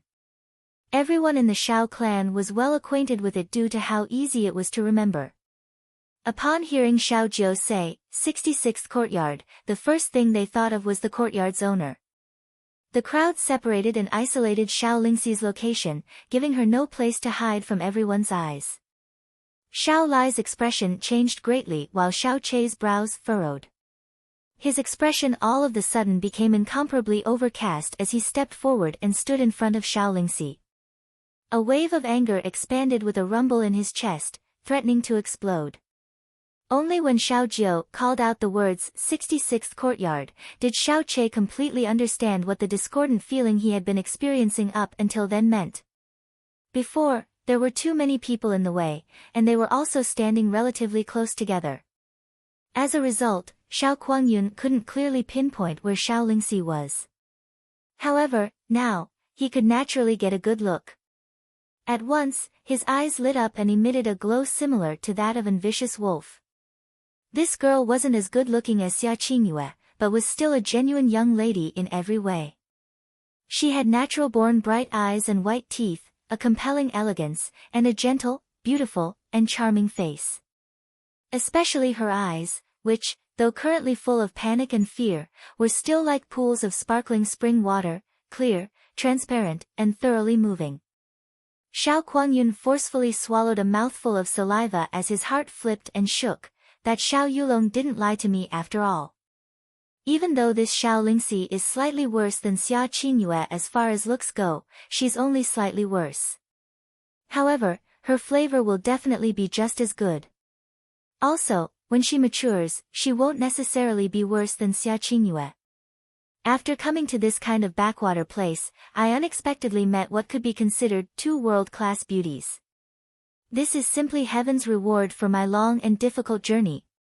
Xiao Kuangyun began to feel that his initial refusal to come to this Xiao clan was simply an extremely stupid decision. Fortunately, he was unable to defy his father's order in the end and obediently came here. Xiao Lingxi, how could it be you? Upon seeing Xiao Lingxi, Xiao Yunhai's expression was first that of surprise, then shock, then finally disbelief. It wasn't me. Clan master, it really wasn't me. Xiao Lingxi forcefully shook her head, a terrified look on her entire face.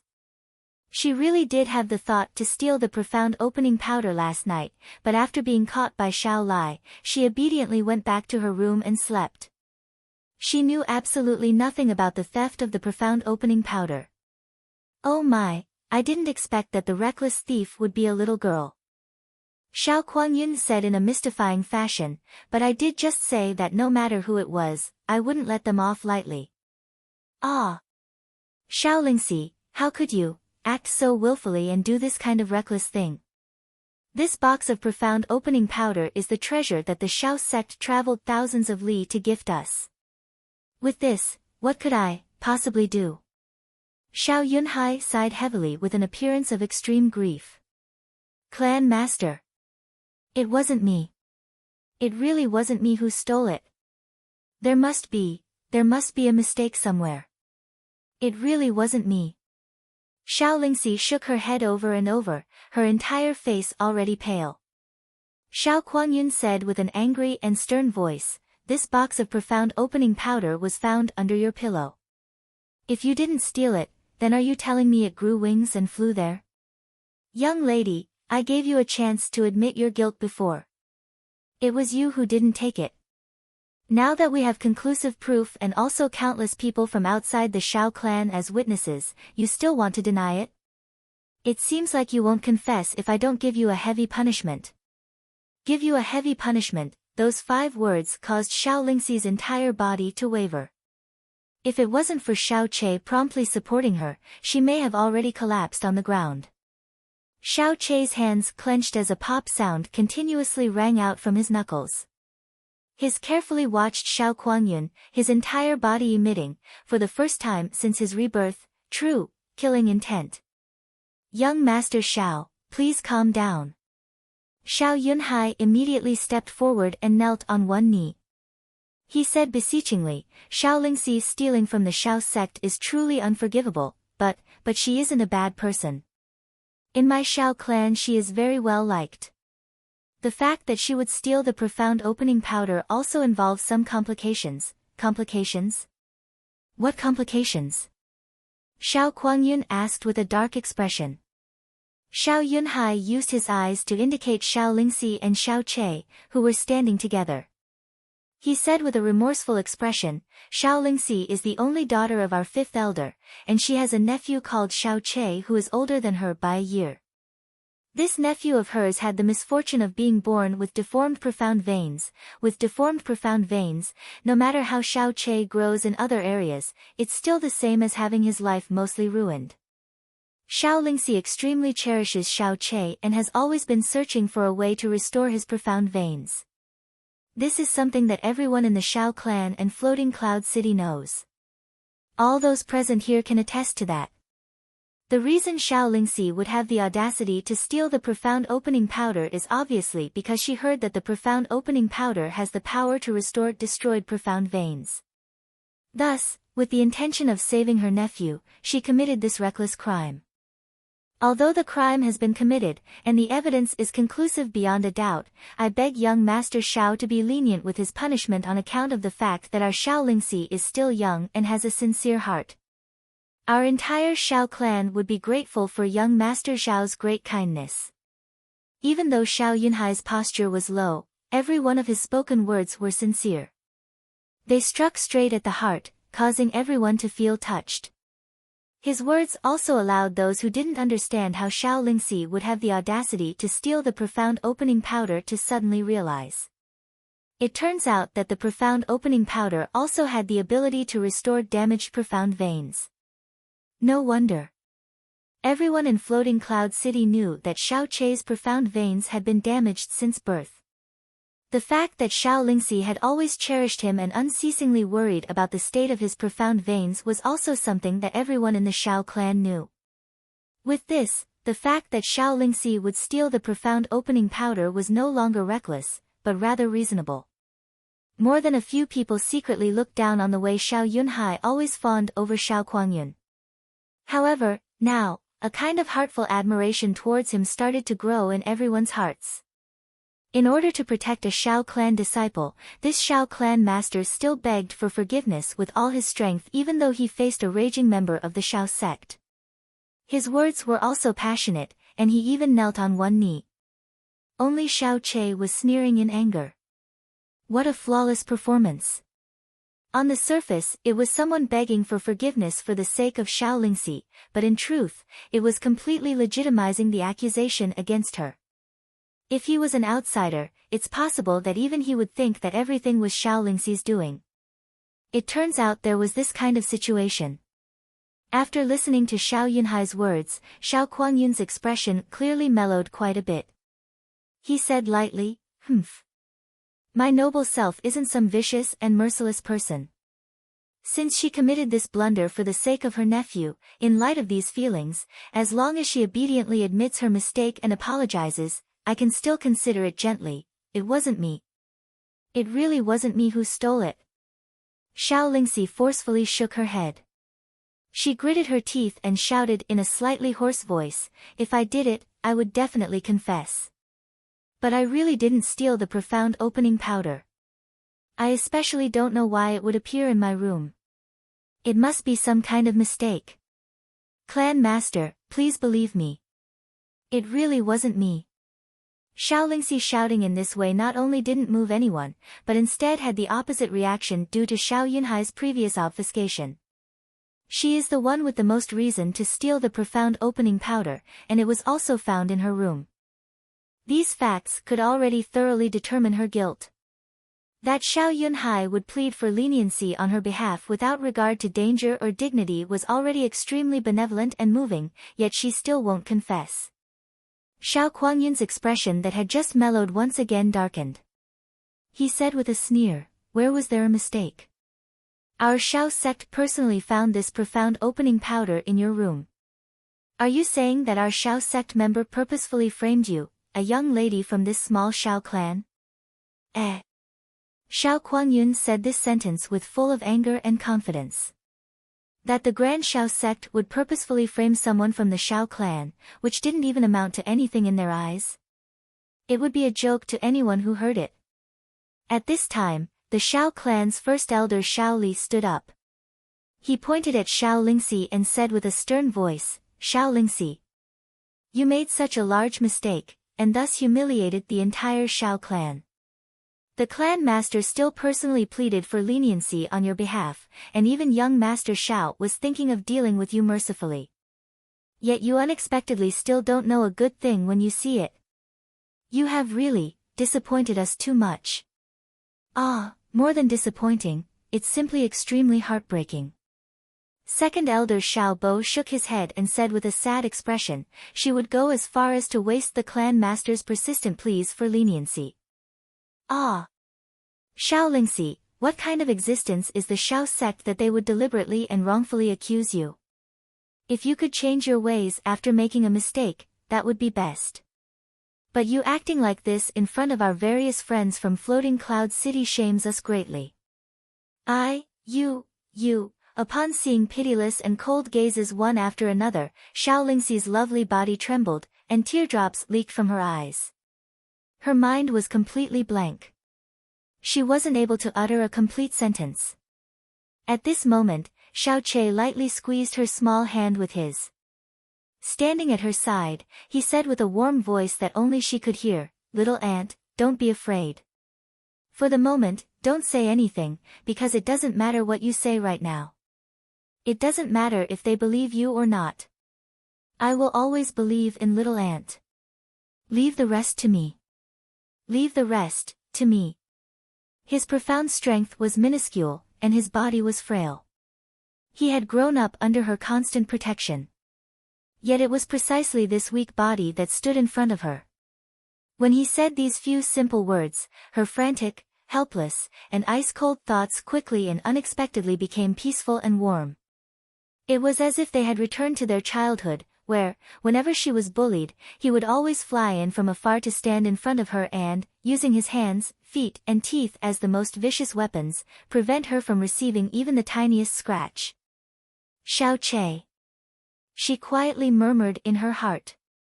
Cough cough. Xiao Che stepped forward a few steps and faked a few coughs, attracting everyone's attention.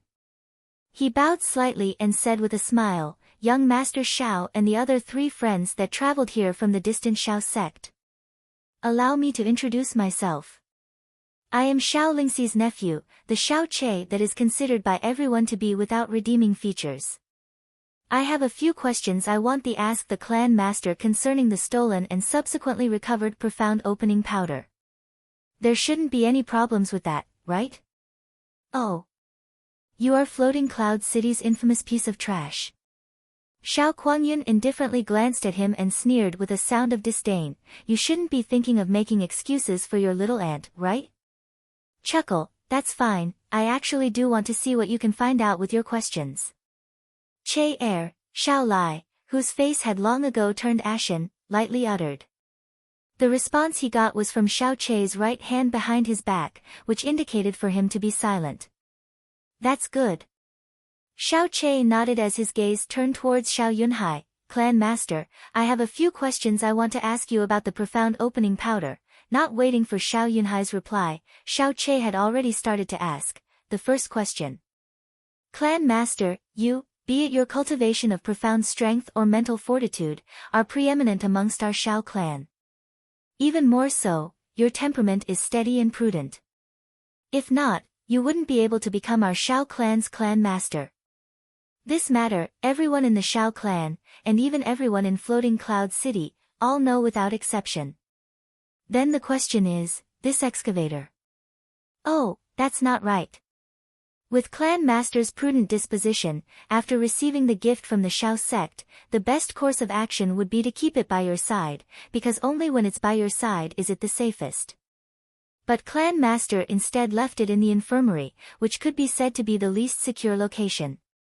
Can Clan Master explain this?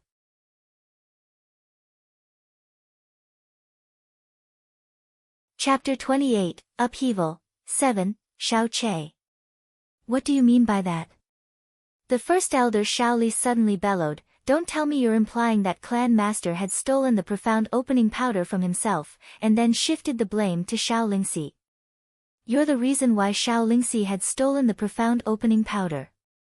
If you keep blabbering such nonsense, be careful or else even you will get punished together if you don't step down." "Don't be agitated, First Elder." Shao Che shook his head as he laughed, appearing harmless. "Where would I get the courage to even dare question Clan Master? I'm just voicing out the suspicions in my heart, and I believe that most of us here have the same question too. Many of us here understand Clan Master's nature and must be puzzled as to why Clan Master had handled the situation that way. Of course Clan Master is innocent. He couldn't have done this kind of low and dirty thing that even the world would despise. I'm sure Clan Master will give a perfect explanation. Am I right, Clan Master?" TL, low and dirty, was interpreted from Chinese idiom that literally meant, worse than pigs and dogs. The people of Shao Clan and the nobles of Floating Cloud City all stared at him surreptitiously. The Shao Che they knew was a weak and timid person, someone who was terrified of even coming into contact with outsiders.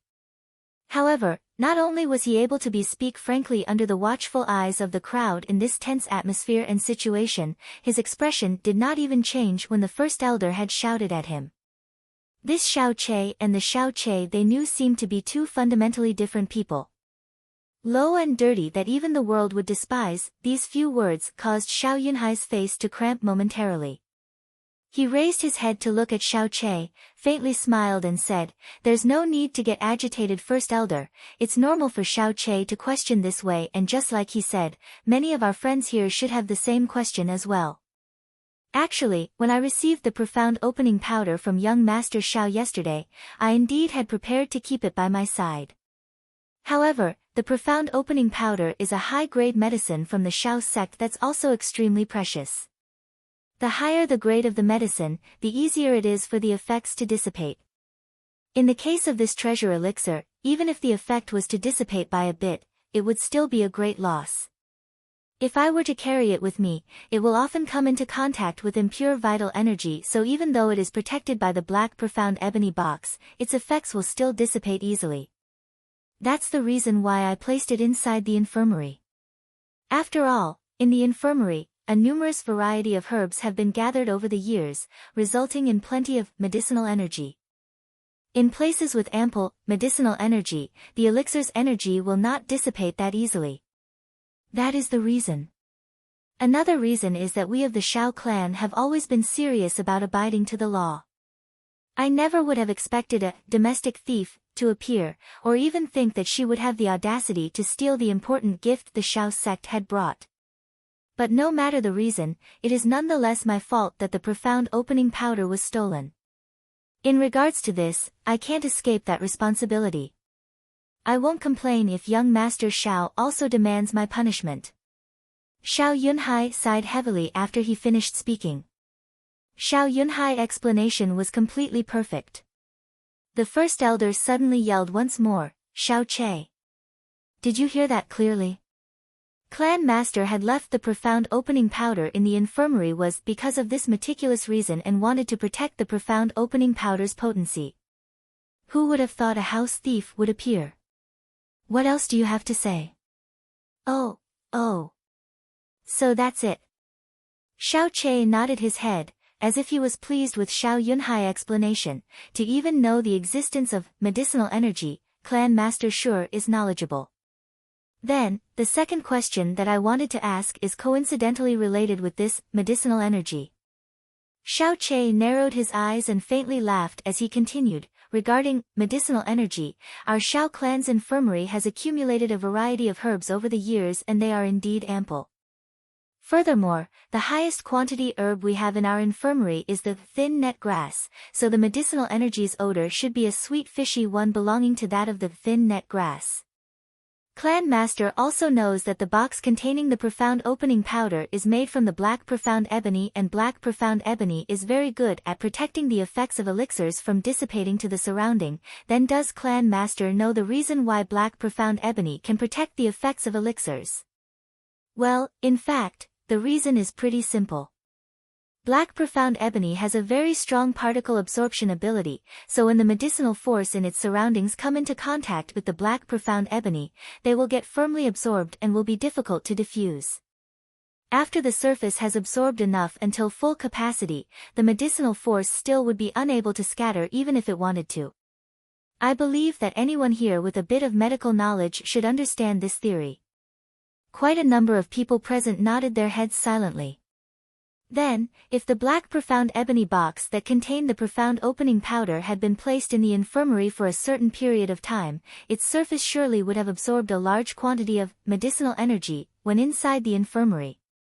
According to the nature of black profound ebony, it absorbs fast but diffuses slowly, so even if it was removed from the infirmary, you should still be able to smell the medicinal energy even after 2 to 3 days, the sweet fishy smell of the thin net grass.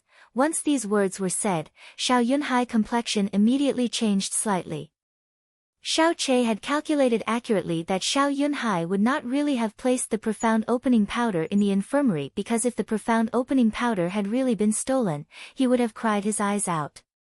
And Xiao Yunhai indeed did not place the profound opening powder in the infirmary.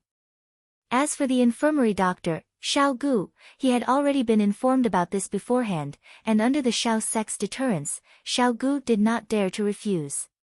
I wonder if Clan Master dares to bring the box over, and let us smell to check whether or not the odor that should be there is actually on the box. Xiao Che said as he chuckled. Xiao Che. As expected, you're still suspecting Clan Master, simply preposterous. Before Xiao Yunhai said anything, Shaoli once again erupted agitatedly. In order to protect your little aunt, you are actually going to forcefully question Clan Master, simply ridiculous. Unreasonable. Our Xiao clan had totally raised you in vain all these years, why haven't you withdrawn? There's no need to be agitated, First Elder. Their aunt and nephew relationship has always been close, his attempt to exculpate at all cost is understandable. Furthermore, what he said is also reasonable and fair. Since he wants to know if there are any problems with this box, we shall just prove it to him. But, both the profound opening powder and black profound wood are precious treasures, how could we let anyone touch it as they please? Xiao Yunhai turned to face Xiao Kuangyun after he had finished speaking and respectfully continued, then, can we please trouble young Master Xiao to be a witness? I believe that if it's young Master Xiao, his word will convince the masses more than anyone else present today. Xiao Che secretly sneered, but his expression did not change, and nodding slightly, of course, if it's young Master Xiao, he will be the most trustworthy. Can young Master Xiao please do us the honor of smelling the odor on the box, to clear the doubts in my heart? Xiao Kuangyun and Xiao Yunhai's gaze met. At the same time, they both thought that it was impossible for the dumb Xiao Che to realize that they had been cooperating from the very start. Xiao Kuangyun held up the box in his hand, smiled disdainfully, and casually replied, "This suspicion is quite interesting. That being the case, I shall smell it on your behalf." After he said that, Xiao Kuangyun lifted up the box that contained the profound opening powder, brought it to his nose, and started to earnestly smell it. He then knitted his eyebrows and spoke, "Even though the smell is not strong, there indeed is a sweet yet fishy smell." He narrowed his eyes and indifferently said, "Come over and smell it as well, First Elder, to avoid other people suspecting that I am collaborating with the Xiao clan master." How could it be possible that someone of young Master Zhao's status would bother to lie to us? First Elder Shaoli immediately flattered as he walked over obediently and strongly sniffed. He then nodded his head, "That's right, it does indeed have a sweet but fishy smell." He glared across the room and raised his voice, "What else do you have to say, Xiao Che?" Young Master Xiao and Clan Master have already given you a heaven's amount of face. If you continue to pester endlessly, I will personally chase you down. Whoa. Calm down, First Elder. Xiao Che waved his hands up and down as his expression became strange. Both young Master Xiao and First Elder unexpectedly smelled a sweet fishy smell. This. Cough cough. Actually, I was not careful just now and had misspoken. Young Master Xiao, being of the noble status, surely only come into contact with the highest grade of elixirs. As for the common herbs like that of the thin net grass, you surely would not bother to take a second look. Clan Master and First Elder wholeheartedly dedicate themselves to training and does not dabble in medical knowledge, and therefore naturally has no time to visit the infirmary, so you might not know that the odor of the thin net grass is actually not a sweet fishy smell, but a sweet bitter smell. Any one of you know that if you go in the infirmary and take a sniff, Yet both young Master Xiao and First Elder had smelled a sweet fishy smell. This makes me unable to understand. I wonder if anyone here can do me a favor to explain this for me. Once those words were said, everyone's expressions had changed, becoming incomparably brilliant, while on the other hand, Xiao Kuangyun, Xiao Yunhai, and First Elder Xiao Li's expressions instantly became rigid. Although it was only for a moment, many people clearly saw that change. Meanwhile, the Xiao clan disciples who often frequent the infirmary, were familiar with the smell of the thin net grass and burst into stares. Numerous people's hearts began to pump violently. They began to scent an atmosphere, different from before. Xiao Che. You still don't want to shut your mouth, brat. Not only did you try to shield Xiao Lingxi in vain, you still went as far to question Clan Master, to question young Master Xiao. I see you are deliberately playing with us, and continuing to babble nonsense. Xiao Li's face ashened and revealed an ominous glint in his eyes. Young Master Xiao, Clan Master, don't listen to his nonsense anymore. Since the truth of the stolen profound opening powder matter is already out, we need not waste any more time. Xiao Che, this brat, not only caused all this mess, he still tried to shield the culprit and offended Clan Master and young Master Xiao. He ought to be penalized. As long as one was not deaf, one could clearly hear that Xiao Li's words contained a hint of humiliation in his rage. As for the topic of smelling wrong, he had completely avoided the issue and didn't even give out a word of explanation. Since Elder Xiao does not want to hear my nonsense, then I shall cut to the chase. As for my last question, I want to ask this friend called Xiao Jiu from the Xiao sect. This should be an extremely simple question and I expect you to answer it. If you are able to answer it, then I will admit that my little aunt had indeed stolen the profound opening powder and I won't utter a single word of complaint. Even if you want to punish my little aunt, or even punish me together as well. Without waiting for Xiao Yunhai and the rest to respond, Xiao Che's gaze had landed on the corpse-like face of Xiao Jiu.